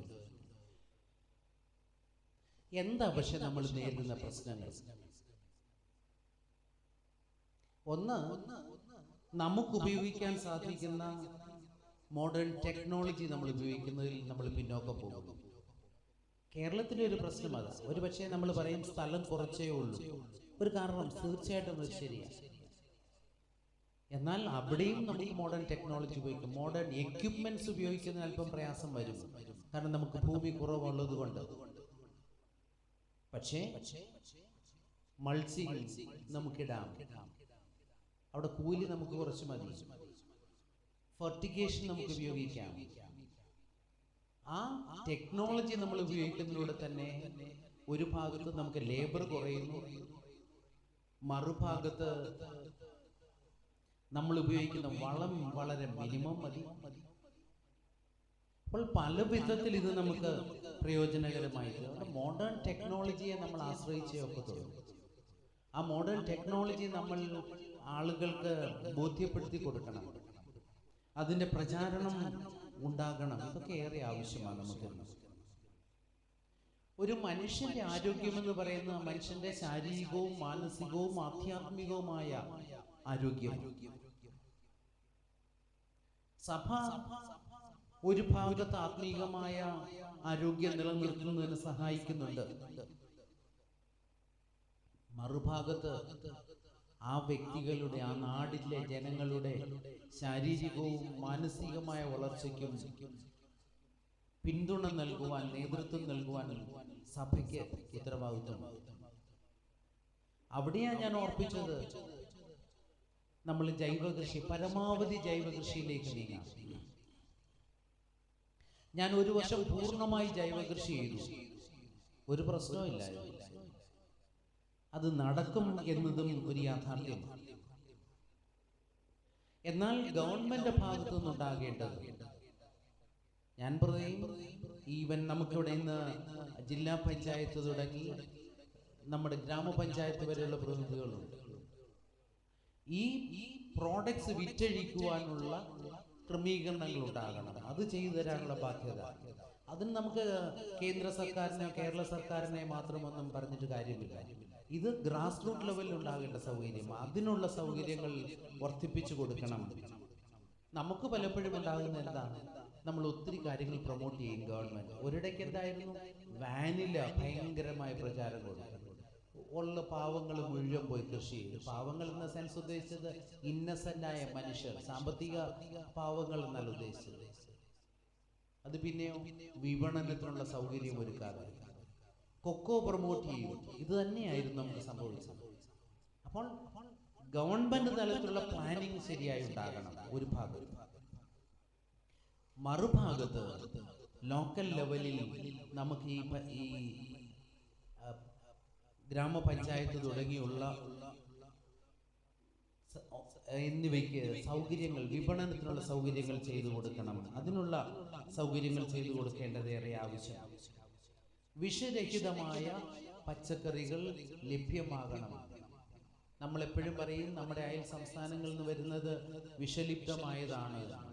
ഇത് പറഞ്ഞ് വിലപിക്കുന്നതല്ലാതെ നമുക്ക് എത്രമാത്രം ചെയ്യാൻ സാധിക്കും? നമ്മൾ ശ്രമിച്ചാൽ നമ്മുടെ എല്ലാ വീടുകളിലും നമുക്ക് ആവശ്യമായ പച്ചക്കറികൾ, ഈ സവാളയും വെളുത്തുള്ളിയും അങ്ങനെയുള്ളത് വഴിയെ ബാക്കി മുഴുവൻ നമുക്ക് കൃഷി ചെയ്തെടുക്കാൻ സാധിക്കുന്നു. ഇത് നമ്മൾ പ്രൊമോട്ട് ചെയ്യണം. കാരണം എങ്കിൽ മാത്രമേ ആരോഗ്യ സംരക്ഷണത്തിന് ഊന്നൽ നൽകുവാൻ സാധിക്കുകയുള്ളൂ. ക്യാൻസർ അതുപോലെ വർദ്ധിച്ചു വരുന്നു നമ്മുടെ ചുറ്റുപാടുകളിൽ. അപ്പോൾ ഇതിനെപ്പറ്റിയുള്ള ജാഗ്രത ഉണ്ടാകേണ്ടത് ഏറെ ആവശ്യമാണ്. ഞാൻ ഓർപ്പിച്ചല്ലോ ഫെർട്ടിഗേഷനെ പറ്റിയൊക്കെ, മൾച്ചിങ് ആൻഡ് ഫെർട്ടിഗേഷൻ. അതിൻ്റെ ആവശ്യകത എന്താ? വെള്ളം നമുക്ക് ദൗർലഭ്യമാകും, സുലഭമല്ല നമ്മൾ വിചാരിക്കുന്നത് പോലെ. ഉള്ളപ്പോൾ അതിഭയങ്കരമായ മഴയാണ്, പിന്നീടോ വെള്ളത്തിന് ക്ഷാമമുണ്ടാകുന്നൊരു കാലങ്ങളാണ് നമുക്ക്. അപ്പോൾ ഈ മോഡേൺ ടെക്നോളജി ഉപയോഗിച്ചാൽ മിനിമം വെള്ളം മതി നമുക്ക് കൃഷി ചെയ്യുവാനായി. ആ രീതിയിൽ നമ്മൾ ചിന്തിച്ചു വരേണ്ടത് ഏറെ ആവശ്യമാണ്. വന്യജീവികളുടെ ആക്രമണമാണ് ഏറ്റവും കൃഷിയെ ഭയങ്കരമായി ബാധിക്കുന്നത്. അപ്പോൾ ലാർജ് സ്കെയിൽ കൃഷി ചെയ്തിരുന്നവർ പോലും പലരും അതിൽ നിന്ന് പിന്മാറാനുള്ള ഒരു ചിന്തയുണ്ടാകുന്നത് അവിടെ കൃഷി സംരക്ഷിക്കപ്പെടാതെ പോകുന്നു എന്നുള്ളത് കൊണ്ട്. ഞാൻ തിരിച്ച് നാട്ടിൽ ചെല്ലുമല്ലോ എന്ന് ഓർത്ത് ഞങ്ങളുടെ തെങ്ങെല്ലാം പോയി പുതിയ 10 മൂട് തെങ്ങ് വാങ്ങിച്ചു വെച്ചു. പക്ഷെ 1 വർഷത്തിന് മുമ്പേ കിളച്ച് പൊതിച്ച് വൃത്തിയാക്കി തന്നു പന്നി. അപ്പോൾ നമ്മുടെ പ്രശ്നം ഇതാ, എങ്ങനെ ഗവൺമെന്റ് ഇതിനോടൊക്കെ പ്രതികരിക്കുന്നു? പലപ്പോഴും അധികാരത്തിൽ കയറുവോളം ഇവർ പറയും, പ്രതിപക്ഷത്തിരിക്കുമ്പോൾ പറയും വന്യജീവി ആക്രമണമുണ്ട്, അതിനെ സംരക്ഷിക്കണം. അതുകൊണ്ട് ഇടതും വലതും ഒരുപോലെയാണ് എൻ്റെ കാഴ്ചപ്പാടിൽ. കയറുവോളം മനുഷ്യന് വേണ്ടി പറയും, അധികാരത്തിലെത്തിക്കഴിഞ്ഞാൽ എത്രമാത്രം നീതി പുലർത്തുന്നു എന്ന് ചിന്തിക്കണം. നമ്മുടെ കാട്ടുപന്നിയാണ് ഏറ്റവും വലിയ ശല്യങ്ങളിലൊന്ന്. ഈ മേഖലകളിൽ മറ്റു വന്യമൃഗങ്ങളുടെ ശല്യങ്ങൾ ഒത്തിരി ഇടയിൽ വർദ്ധിക്കുന്നുണ്ട് എന്ന് നമുക്കറിയാം. മനുഷ്യനല്ല വില കൊടുക്കുന്നത്, മനുഷ്യന്റെ ജീവിതത്തിനല്ല വില കൊടുക്കുന്നത്. ഞാൻ പറയും കാട്ടുപന്നിയുടെ ജീവിതത്തിനാണ് വില കൊടുക്കുന്നത്. അപ്പോൾ ഗവൺമെന്റിന് എടുക്കാവുന്ന ചില പോളിസികളുണ്ട്, തീരുമാനങ്ങളുണ്ട്. അതെടുക്കുന്നതിൽ അവർ വൈമുഖ്യം കാണിക്കുന്നു, പിന്നോക്കം പോകുന്നു എന്നതും നമ്മൾ ചിന്തിക്കേണ്ടിയിരിക്കുന്നു. ഈ കാര്യങ്ങളെ പറ്റി ആളുകളെ ബോധവാന്മാരാക്കേണ്ടതും ഏറെ ആവശ്യമാണ്. അപ്പോൾ നമ്മൾ കൃഷി വ്യാപിപ്പിക്കണം. നമ്മൾ ലഭിക്കുന്ന മഞ്ഞളുണ്ട്, നമ്മൾ വാങ്ങിച്ചു വെക്കുന്ന മഞ്ഞൾ 1 വർഷമാണെങ്കിലും ഒന്ന് വെച്ച് നോക്കിയേ, അതിൻ്റെ പുറത്തൊന്നും ഒരു പശ ഉണ്ടാകത്തില്ല. അതേസമയം നമ്മൾ കൃഷി ചെയ്യുന്ന മഞ്ഞൾ ഒന്ന് പൊടിയാക്കി വെച്ച് നോക്കാമോ കവറിൻ്റെ അകത്ത്? കുറച്ച് കഴിയാമെങ്കിൽ പശയെന്ന് പറഞ്ഞൊരു ഓയില, കുർക്കുമിൻ ഓയിൽ അതിൻ്റെ പുറത്ത് വരും. നമ്മൾ വാങ്ങുന്നതിൽ ബഹുഭൂരിപക്ഷം മഞ്ഞളും കുർക്കുമിൻ എക്സ്ട്രാക്ട് ചെയ്തതിന് ശേഷമുള്ളത് നമുക്ക് ലഭിക്കുന്നത്. അതുകൊണ്ട് ഞങ്ങൾ ഇപ്പോൾ ഡയസിസായി ചെയ്യുന്നത് എന്താണെന്ന് അറിയാമോ? മാക്സിമം മഞ്ഞൾ വാങ്ങി നടാനായിട്ട് ആളുകളെ പ്രേരിപ്പിക്കുക. തരിച്ചു കിടക്കുന്ന ഭൂമികളെല്ലാം കൃഷി ചെയ്യാൻ ഞങ്ങൾ പ്രേരിപ്പിച്ചുകൊണ്ടിരിക്കുന്നു. പക്ഷെ അത് വിപണനത്തിനുള്ള മാർഗവും ഞങ്ങൾ കണ്ടെത്തിയിട്ടുണ്ട്. എത്ര മഞ്ഞൾ കൃഷി ചെയ്യുന്നു ആ പള്ളികളിലെ മുഴുവൻ മഞ്ഞളും മഹായിടവ് എടുത്തിട്ട് വിമൻസ് ഫെലോഷിപ്പ് ഒരു പ്രോജക്റ്റ് ഉണ്ട്. അവർക്ക് എൽമ പൗഡേഴ്സ് ഉണ്ട്. ഇത് പൊടിയാക്കി തിരിച്ച് വിൽപ്പനയ്ക്ക് പോവുകയാണ് ചെയ്യുക. അപ്പോൾ ഇത് വ്യാപിപ്പിക്കണം, നമ്മളും അതിനൊരു എഫേർട്ട് എടുക്കേണ്ടതാണ്. അവിടെ ഞങ്ങൾ വിമൻസ് ഫെലോഷിപ്പിലൂടെയാണ് ചെയ്തിരിക്കുന്നത്. എല്ലാ പൗഡറും, മല്ലി, മുളക്, മല്ലിയൊക്കെ എടുത്താൽ കഴുകി ഉണങ്ങി പൊടിപ്പിച്ച് നൽകുക. മുളകും അത് തന്നെയാണ് ചെയ്യുന്നത്. അപ്പോൾ എല്ലാത്തിനെയും ആളുകൾക്ക് ആരോഗ്യം നിലനിർത്തുവാൻ ഉതകത്ത രീതിയിൽ നൽകുവാൻ ശ്രമങ്ങൾ നടത്തിക്കൊണ്ടിരിക്കുന്നു. അപ്പോൾ ഈ ഒരു എഫേർട്ട് കൂടെ നമ്മുടെ ഭാഗത്തു നിന്നുണ്ടാകണം. നമുക്കുള്ള ഭൂമികൾ ഒരുപക്ഷെ ഈ മഹായിടവകയിൽ തന്നെ എത്രയോ ഭൂമി നമ്മൾ കൃഷി ചെയ്യാതെ ഉണ്ടായിരിക്കും. ഞാൻ പറയും കൃഷി ചെയ്യാതെ കിടന്നാൽ പാപമാണെന്ന് പറയും. കാരണം ദൈവം നമ്മെ ഏൽപ്പിച്ചത് അത് നന്നായി വ്യയം ചെയ്യുവാൻ. കാട് കയറി കിടന്നാൽ നമ്മൾ കാട് വെട്ടാൻ എന്ത് പൈസ കളയും? അതിലൂടെ കുറച്ച് പൈസ കൂടെ ആവുകയുള്ളൂ നമ്മുടെ ഈ കൃഷി ചെയ്യുവാൻ. അപ്പോൾ കൃഷി പ്രേരിപ്പിക്കണം, അതിനെ പ്രോത്സാഹിപ്പിക്കണം. അത് പരമാവധി ജൈവ കൃഷി ചെയ്യുക, ആരോഗ്യത്തിന് ഹാനികരമല്ലാത്ത വിധത്തിൽ കൃഷി ചെയ്യുവാനായി ആളുകളെ, അത് ഒരു സമൂഹത്തെ മാത്രമല്ല ഒരു നാടിനെ മുഴുവൻ ബോധവൽക്കരിക്കുവാനുള്ള ശ്രമമാണ് ഇവിടെ നടക്കുന്ന ശ്രമം. അതിലേറെ പ്രശംസനീയമാണ്. ഇത് ഈസ്റ്റ് കേരള മഹായിടവക ചെയ്യുന്നു എന്നതുകൊണ്ട് ഇവിടെയുള്ള ക്രൈസ്തവ സമൂഹത്തിന് വേണ്ടി മാത്രമൊന്നുമല്ല, ഈ നാട്ടിലുള്ള ആർക്കും അതിൻ്റെ ഭാഗഭാക്കാകാം എന്ന് ഫ്രാൻസിസ് തിരുമേനി ഇപ്പോൾ പറയുകയുണ്ടായിരുന്നു. അപ്പോൾ ഒരു നാടിനെ മുഴുവൻ ബോധവൽക്കരിക്കുന്ന, അതിലൂടെ ആരോഗ്യം വീണ്ടെടുക്കുവാൻ പ്രേരിപ്പിക്കുന്ന, കൃഷിയെ അടുത്ത തലമുറയിലേക്കും വ്യാപിപ്പിക്കുവാൻ പ്രേരണ നൽകുന്ന ഈ സംരംഭം ഏറെ പ്രശംസനീയമാണ്. അത് തുടർന്ന വർഷങ്ങളിൽ വളരെ സജീവമായി നടത്തപ്പെടുവാനും ഇടയാകട്ടെ എന്ന് പ്രാർത്ഥിക്കുന്നു. എന്നെ ക്ഷണിച്ചതിന് പ്രത്യേകം നന്ദി പറയുന്നു. ഔപചാരികതയുടെ പേരിൽ ഈ 14ാമത് കാർഷികോത്സവം ഉദ്ഘാടനം ചെയ്തതായി പ്രസ്താവിച്ചുകൊണ്ട് ഞാൻ എൻ്റെ വാക്കുകളെ ചുരുക്കുന്നു. ദൈവം നമ്മെ എല്ലാവരെയും ധാരാളമായി അനുഗ്രഹിക്കുന്നു. കാർഷികോത്സവം ഭദ്രദീപം കൊളുത്തി ഉദ്ഘാടനം ചെയ്യുവാനായി അഭിവന്ദ്യ തിരുമേനിയെ ക്ഷണിക്കുന്നു.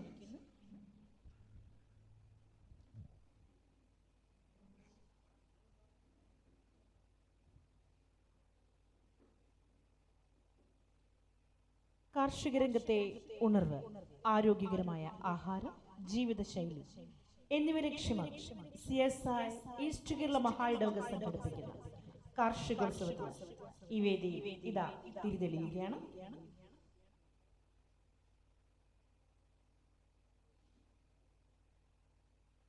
പുറത്ത് ആത്മീയാചാര്യന്റെ കുപ്പായം, മനസ്സിൽ കർഷകന്റെ കലപ്പ, ആത്മാവിൽ ക്രിസ്തുവിന്റെ മുദ്ര, ഇവ ലയിച്ചു ചേർന്ന വ്യക്തിത്വമാണ് അഭിവന്ദ്യ ഡോക്ടർ മലയിൽ സാബുക്കോശി ചെറിയാൻ തിരുമനസ്. ഈ നിമിഷം ഈ കാർഷികോത്സവത്തിന് ഇതാ ഇവിടെ തിരിതെളി. എല്ലാവർക്കും ഹർഷാരവത്തോടെ കയ്യടികളോടെ ഈ നിമിഷത്തെ വരവേൽക്കാം. 14ാമത് ഈസ്റ്റ് കേരള മഹായിടവക കാർഷികോത്സവം 2024 ഇവിടെ ഉദ്ഘാടനം ചെയ്യപ്പെടുന്നു.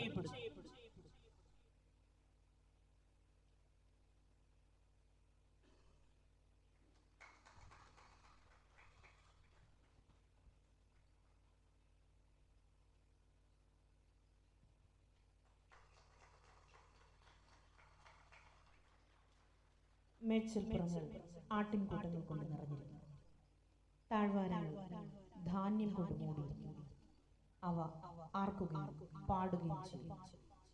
ഈ നല്ല ഭൂമിയുടെ കാവൽക്കാരായി വേല ചെയ്യാൻ നമ്മെ ഏൽപ്പിച്ച ദൈവത്തിന് നന്ദി പറഞ്ഞുകൊണ്ട് ഈ ഭൂമിയുടെ അപ്പോസ്തലനായ ജോൺ കെയ്ലിയുടെ നാമത്തിലുള്ള സെന്റ് ലൂക്ക് CSI ചർച്ച് കെയ്ലിലാൻഡിൽ ഈ നിമിഷം ഈസ്റ്റ് കേരള മഹായിടവക 14ാമത് കാർഷികോത്സവം ഇവിടെ ഉദ്ഘാടനം ചെയ്യപ്പെടുന്നു.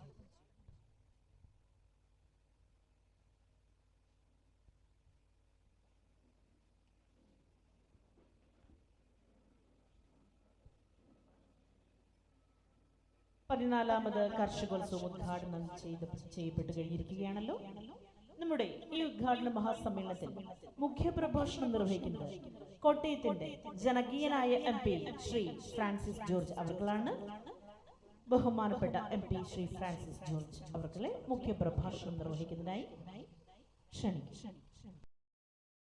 ഈസ്റ്റ് കേരള മഹായിടവകയുടെ ആഭിമുഖ്യത്തിൽ നടക്കുന്ന 14ാമത് കാർഷിക ഉത്സവത്തിൻ്റെ ഉദ്ഘാടന സമ്മേളനത്തിൽ അധ്യക്ഷത വഹിക്കുന്ന അഭിമന്യ പിതാവ് റൈറ്റ് റെവറൻഡ് PS ഫ്രാൻസിസ് തിരുമേനി, ഈ കാർഷിക മേള, കാർഷിക ഉത്സവം ഔപചാരികമായി കാർഷിക മേഖല നേരിടുന്ന വിവിധ പ്രശ്നങ്ങളെക്കുറിച്ച്, എന്നാൽ പ്രതീക്ഷയും പ്രത്യാശയും വിടാതെ കാർഷിക മേഖലയിൽ എങ്ങനെ ഉറച്ചു നിൽക്കാമെന്നുള്ളതിനെക്കുറിച്ചെല്ലാം സംസാരിച്ചുകൊണ്ട് ഉദ്ഘാടനം ചെയ്ത അഭിമന്യ പിതാവ് റൈറ്റ് റെവറൻഡ് ഡോക്ടർ മലയിൽ സാബുക്കോശി ചെറിയാൻ തിരുമേനി, ഇവിടെ ഈ വേദിയിലുള്ള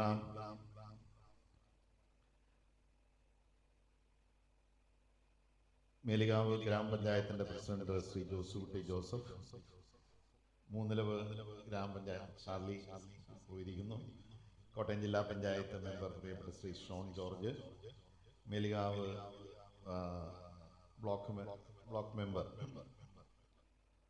ശ്രീ ജെറ്റോ ജോസ്, ഇരാറ്റുപേട്ട ബ്ലോക്ക് പഞ്ചായത്ത് മെമ്പർ ശ്രീമതി ബിന്ദു സെബാസ്റ്റ്യൻ, ഗ്രാമപഞ്ചായത്ത് member Shrimati Dency Biju, general convener Shri Rees John, സ്വാഗതം ആശംസിച്ച എല്ലാ സംഘാടകനായിട്ടുള്ള ബഹുമാനപ്പെട്ട റവറൻഡ് റോയ് പി തോമസ് അച്ഛൻ, ബഹുമാനപ്പെട്ട വൈദികരെ, പ്രിയമുള്ള കർഷക സുഹൃത്തുക്കളെ, സഹോദരന്മാരെ, 14ാമത് കാർഷികോത്സവത്തിന് ആദ്യമായി ഞാൻ എല്ലാ ഭാവങ്ങളും എല്ലാ വിജയവും ആശംസിക്കുകയാണ്. കർഷകരും കാർഷിക മേഖലയും വലിയ പ്രതിസന്ധി ദേശീയ തലത്തിൽ തന്നെ നേരിടുന്ന ഒരു കാലഘട്ടമാണിത്. നമ്മൾ ഈ കാർഷിക ഉത്സവം നടത്തുമ്പോൾ ദേശീയ തലത്തിൽ കർഷകരിന്ന് സമരത്തിലാണ്. 2021-22 കാലഘട്ടത്തിൽ നടന്ന ഒന്നാം കർഷക സമരം നമ്മുടെ എല്ലാം ഓർമ്മയിലും. ആ കർഷക സമരം ഒരു വർഷക്കാലം നീണ്ടു നിന്നതാണ്. ഒരു വർഷം നീണ്ട കർഷക സമരത്തിൽ 700-ലേറെ കർഷകരാണ് മരണം. പോലീസിന്റെയും അർദ്ധസൈനിക വിഭാഗത്തിന്റെയും ലാത്തിചാർജും വെടിവെപ്പും പിന്നെ കടുത്ത, ഡൽഹിയിലാവുമ്പോൾ നിങ്ങൾക്കറിയാമല്ലോ, കടുത്ത കാലാവസ്ഥ, വലിയ ചൂട്, വലിയ തണുപ്പ്, ഇതെല്ലാം സഹിച്ചു ഒരു വർഷക്കാലം 3 നിയമങ്ങൾ പിൻവലിക്കണമെന്ന് ആവശ്യപ്പെട്ടുകൊണ്ടാണ് കാർഷിക മേഖലയിൽ, പ്രത്യേകിച്ച് ആ മേഖലയിലൊക്കെ വളരെ വലിയ പ്രതിസന്ധി ഉണ്ടാക്കിയേക്കാവുന്ന 3 നിയമനിർമ്മാണങ്ങൾ കേന്ദ്ര ഗവൺമെന്റ് കൊണ്ടുവന്നപ്പോഴാണ് അവർ സമരത്തിനിറങ്ങുന്നത്. ആ സമരം ഒത്തുതീർപ്പായതിനു ശേഷം അന്ന് കൊടുത്ത ഉറപ്പുകൾ പാലിക്കുന്നില്ല എന്ന് പറഞ്ഞുകൊണ്ടാണ് ഇപ്പോൾ 2ാം കർഷക സമരം നടക്കുന്നത്. അപ്പൊ അത് വലിയ വാർത്തയൊന്നുമല്ല. ഇപ്പോഴും ഹരിയാനയിലെയും പഞ്ചാബിലെയും ബോർഡിൽ അവർ സമരം ചെയ്തുകൊണ്ടിരിക്കുകയാണ്. പലരും ഇതിനോടകം മരണപ്പെട്ടിട്ടുണ്ട്. അപ്പോൾ വാർത്തകളിൽ നിന്നൊക്കെ അത് വിട്ടുപോയി. എങ്കിലും ആ കർഷകർ അത് വിടാതെ പിടിച്ചു നിൽക്കുകയാണ്. അവർ മുന്നോട്ട് വയ്ക്കുന്ന പ്രധാനപ്പെട്ട ഒരു ആവശ്യമാണ് ഈ MSP എന്ന് പറയുന്ന സംവിധാനം, മിനിമം സപ്പോർട്ട് പ്രൈസ്. 24 ഇനങ്ങൾ സർക്കാർ, കേന്ദ്ര സർക്കാർ മിനിമം ഈ താങ്ങുവില പ്രഖ്യാപിക്കും. അതനുസരിച്ചാണ് അത് സംഭരിക്കുന്നത്. അത് കർഷകരെ സംബന്ധിച്ചിടത്തോളം വളരെ നിർണായകമായിട്ടുള്ളൊരു കാര്യമാണ്. നമുക്കിവിടെയും ഇവിടുത്തെ നെൽകർഷകർക്ക് ഈ സംഭരണ വില കിട്ടുന്നു. അപ്പൊ അത് നിയമവിധേയമാക്കണമെന്നുള്ള ആവശ്യം ഉന്നയിച്ചു. കാരണം എങ്ങനെയാണ് MSP പ്രഖ്യാപിക്കേണ്ടത് എന്നുള്ളത് സംബന്ധിച്ച് ഒരു ഫോർമുല 2006-ലെ ദേശീയ കാർഷിക കമ്മീഷൻ, പ്രൊഫസർ MS സ്വാമിനാഥൻ ചെയർമാനായിട്ടുള്ള കമ്മീഷൻ നിർദ്ദേശിച്ചിട്ടുണ്ട്. നമുക്കൊക്കെ അറിയാം, നിങ്ങൾക്ക് വായിച്ചിട്ടുണ്ടാവുമല്ലോ, C2+50% എന്ന് പറയുന്ന ഫോർമുല. ആ ഫോർമുല അനുസരിച്ച് വേണം ഈ മിനിമം സപ്പോർട്ട് പ്രൈസ് പ്രഖ്യാപിക്കാൻ എന്നുള്ളതാണ് കർഷകരുടെ ആവശ്യം. ഒരു പടി കൂടി കടന്ന് അവരൊരു കാര്യം കൂടി പറഞ്ഞിട്ടുണ്ട്, അത് നിയമവിധേയമാകുന്നു. ഇതിപ്പോ സർക്കാരിന് വേണമെങ്കിൽ പ്രഖ്യാപിക്കാം, പ്രഖ്യാപിച്ചില്ലെങ്കിൽ ഒന്നും ചെയ്യാനില്ല. പക്ഷെ പാർലമെന്റിൽ നിയമം കൊണ്ടുവന്ന് ഈ സൂത്രവാക്യം അനുസരിച്ചുള്ള മിനിമം താങ്ങുവില ഈ കാർഷിക ഉൽപ്പന്നങ്ങൾക്ക് നൽകും. അതങ്ങനെ നിയമപരമായി സർക്കാരിനെ ബാധ്യതപ്പെടുത്തുന്ന നിയമനിർമ്മാണം കൊണ്ടുവരണം എന്ന് പറഞ്ഞുകൊണ്ടാണ് ഇപ്പൊ സമരം നടത്തുന്നത്. വളരെ ശരിയായിട്ടുള്ളൊരു കാര്യമാണ്. ഈ C2+50% ഫോർമുല അനുസരിച്ച് നമുക്കൊരു വില കിട്ടുകയാണെങ്കിൽ കർഷകർക്ക് ഒരുവിധം കുഴപ്പമില്ലാതെ മുന്നോട്ട് പോകാനായിട്ട് കഴിയും എന്നുള്ളതാണ്. കാരണം അത് agricultural cost and prices commission എന്ന് പറയുന്ന വേറൊരു സംവിധാനമുണ്ട് ദേശീയ തലത്തിൽ, കേന്ദ്ര തലത്തിൽ. അവരും ഇത് തന്നെ നിർദ്ദേശിച്ചിട്ടുണ്ട്. കർഷകന് വരുന്ന എല്ലാ ചെലവുകളും, വിത്ത്, വളം, കീടനാശിനി തുടങ്ങിയിട്ടുള്ള വിവിധ കൂലി, മറ്റ് ജോലിക്ക് ആളെ നിർത്തിയാൽ കൂലി ചെലവ് തുടങ്ങിയ എല്ലാ ചെലവും, അതോടൊപ്പം തന്നെ കൃഷി ചെയ്യുന്ന ഭൂമിയുടെ തറവാടക, ഒരു കുടുംബം മുഴുവൻ ജോലി ചെയ്യുമ്പോൾ അതിനും കൂലി കിട്ടണമല്ലോ. നമ്മൾ കൂലിക്ക് ആളെ നിർത്തിയാൽ കൂലി കൊടുക്കണം. നമ്മുടെ ചെറുകിട കുടുംബങ്ങളൊക്കെ നമുക്കറിയാം, ഭാര്യയും ഭർത്താവും മക്കളും ഒക്കെ കൂടിയാണ് ഈ കൃഷിപ്പണിയിൽ ഏർപ്പെടുന്നത്. പശുവിനെ വളർത്തുന്നത്, റബ്ബറാണെങ്കിൽ ഭർത്താവ് രാവിലെ വെട്ടും, ഭാര്യയും മക്കളും കൂടി പാലെടുക്കും, ഫീറ്റാക്കും, അത് ഉണക്കും. അതിനൊക്കെ ഒരു കൂലി ഉണ്ടല്ലോ. ഇതൊന്നും നമ്മളാരും കണക്കാക്കുന്നില്ല, അത് കണക്കാക്കണം. അതുപോലെ തന്നെ തറവാടക, നമ്മൾ കൃഷി ചെയ്യുന്ന സ്ഥലത്ത് നിന്ന് വാടക കിട്ടും, വാടക നിശ്ചയിക്കണ്ടേ? ഇതെല്ലാം കൂടി കണക്കാക്കി അതിന്റെ 50% കൂടി കൂട്ടിയുള്ള ഒരു വിലയാണ് മിനിമം സപ്പോർട്ട് പ്രൈസ് ആയി കൊടുക്കേണ്ടത് എന്നാണ് കാർഷിക കമ്മീഷൻ നിർദ്ദേശം വെച്ചത്. കേന്ദ്ര സർക്കാർ തന്നെ നിയോഗിച്ച കമ്മീഷനാണ്, അവർ പഠനം നടത്തി പറഞ്ഞതാണ്. അത് ഇന്ന് വരെ ഗവൺമെന്റ് നടപ്പിലാക്കിയിട്ടില്ല. കർഷകർ ഒരു പൊടി കൂടി കടന്നു പറഞ്ഞു, ഈ ഫോർമുല അനുസരിച്ച് മിനിമം സപ്പോർട്ട് പ്രൈസ് ഞങ്ങൾക്ക് കിട്ടുമെന്നുള്ള നിയമനിർമ്മാണം നടത്തണം. പക്ഷെ ഇതുവരെ കേന്ദ്ര ഗവൺമെന്റ് അതിന് തയ്യാറായിട്ടില്ല. അതുകൊണ്ട് ആ സമരം ഇങ്ങനെ നടന്നുകൊണ്ടിരിക്കുകയാണ്. വാസ്തവത്തിൽ കർഷകർ പറയുന്നതിൽ എന്താണ് തെറ്റുള്ളത്? അവർ ഒരു പടി കൂടി കടന്നു, കർഷകർക്ക് പെൻഷനും അനുവദിക്കണം. മറ്റെല്ലാ മേഖലയിലും പെൻഷനുണ്ട്. ഞങ്ങൾ ഈ ജോലി ചെയ്ത് അവസാനം ഒന്നും വയ്യാതാകുമ്പോൾ ജീവിച്ച് മുന്നോട്ട് പോകാൻ ഞങ്ങൾക്ക് പെൻഷനും കിട്ടണം. ഈ ആവശ്യങ്ങൾ അംഗീകരിക്കാൻ ഗവൺമെന്റ് തയ്യാറായാൽ നമ്മുടെ കാർഷിക രംഗത്ത് എന്ത് വലിയ മാറ്റങ്ങളാണ് വരാൻ പോകുന്നത്. അത് കേന്ദ്ര സംസ്ഥാന ഗവൺമെന്റുകൾ ഈ കാര്യത്തിൽ ഉറച്ച ഒരു നിലപാട് എടുത്തിട്ടുണ്ട്. നമ്മൾ പാർലമെന്റിലൊക്കെ ആദ്യം തന്നെ ഈ ആവശ്യം മുന്നോട്ട് വെച്ച് ആവശ്യപ്പെട്ടിട്ടുണ്ട്. അധികാരത്തിൽ വന്നാൽ ഈ കഴിഞ്ഞ തെരഞ്ഞെടുപ്പിന് മുമ്പ് രണ്ട് കൂട്ടർ എല്ലാവരും പറഞ്ഞിരുന്നു. ശ്രീ രാഹുൽ ഗാന്ധിയും പറഞ്ഞു ഇന്ത്യ ബ്ലോക്ക് അധികാരത്തിൽ വന്നാൽ തീർച്ചയായിട്ടും ഒരു നിയമനിർമ്മാണം നടത്തും. പക്ഷേ അധികാരത്തിൽ വന്നില്ല. ഇന്നിപ്പോൾ പ്രതിപക്ഷത്താണ്. നമ്മൾ ഈ കാര്യങ്ങൾ നിരന്തരമായിട്ട് ആവശ്യപ്പെട്ടുകൊണ്ടിരിക്കുന്നു. കേന്ദ്ര ഗവൺമെന്റ് ഇതുവരെ അതിലേക്കൊരു മനസ്സ് വെച്ചിട്ടില്ല. ഈ സമ്മേളനം 25-ാം തീയതി വീണ്ടും സമ്മേളനം തുടങ്ങിയാണ്. ഈ സമ്മേളനത്തിൽ നമ്മൾ വിവിധ വിഷയങ്ങളിൽ ഇടപെട്ടുകൊണ്ട് സംസാരിക്കുമ്പോൾ, കാർഷിക പ്രശ്നങ്ങളുമായി ബന്ധപ്പെട്ടുകൊണ്ട് സംസാരിക്കുമ്പോൾ ഈ കാര്യം നമ്മൾ ശക്തമായിട്ട് തന്നെ മുന്നോട്ട് വയ്ക്കും. ഇന്ന് നമ്മുടെ കർഷകർ, ഞാൻ സൂചിപ്പിക്കുന്നതിനെ ഞാൻ ചുരുക്കുകയാണ്, നമ്മുടെ കർഷകർ നേരിടുന്ന പ്രശ്നം. അപ്പോൾ ഇന്ന് പിതാവ് പറഞ്ഞു നമുക്ക് സാധ്യതകളില്ലാഴികയില്ല. പിതാവ് പറഞ്ഞതുപോലെ വലിയ സാധ്യതകളുണ്ട്. ജൈവ കൃഷി സാധ്യതയുള്ളൊരു മേഖലയാണ്. പക്ഷെ നമ്മുടെ രാജ്യത്ത് അതിലേക്ക് കടക്കണമെന്നുണ്ടെങ്കിൽ, ജൈവ കൃഷിയിലേക്ക് കടക്കുമ്പോൾ ആദ്യം വരുന്ന കുറച്ച് ഉൽപാദന നഷ്ടമാണ്. അത് സാധാരണക്കാരായിട്ടുള്ള കർഷകന് പിടിച്ചു നിൽക്കാൻ, ജൈവ രീതിയിൽ കൃഷി ചെയ്യുമ്പോൾ വരുന്ന ആ ഒരു അല്പം ഉൽപാദനക്കുറവ്, ആ ഒരു നഷ്ടം സഹിച്ച് കുറച്ചു കാലം പിടിച്ചു നിൽക്കണമെന്നുണ്ടെങ്കിൽ സർക്കാരിന്റെ സഹായം കൂടി. ലോകത്തിൽ ഏറ്റവും വലിയ ജൈവ ഫെസ്റ്റ് ബയോഫാക്ക് എന്ന് പറയും, ജർമ്മനിയിലെ ന്യൂറംബർഗിൽ എല്ലാ വർഷവും ഉണ്ട്. 2 വർഷം കൂടുമ്പോഴാണെന്നാണ് എൻ്റെ ഓർമ്മ. അവിടെ നമ്മളൊന്ന് പോയി കണ്ടാൽ നമ്മൾ അത്ഭുതപ്പെട്ടു പോകും. ഒരാഴ്ച മുഴുവൻ നമ്മൾ നടന്ന് കണ്ടാലും തീരില്ല. ലോകത്തിലെ എല്ലാ രാജ്യങ്ങളിൽ നിന്നുമുള്ള വിവിധ കാർഷിക ഉൽപ്പന്നങ്ങൾ ജൈവ രീതിയിൽ കൃഷി ചെയ്തത് അവിടെ പ്രദർശിപ്പിക്കുകയാണ്.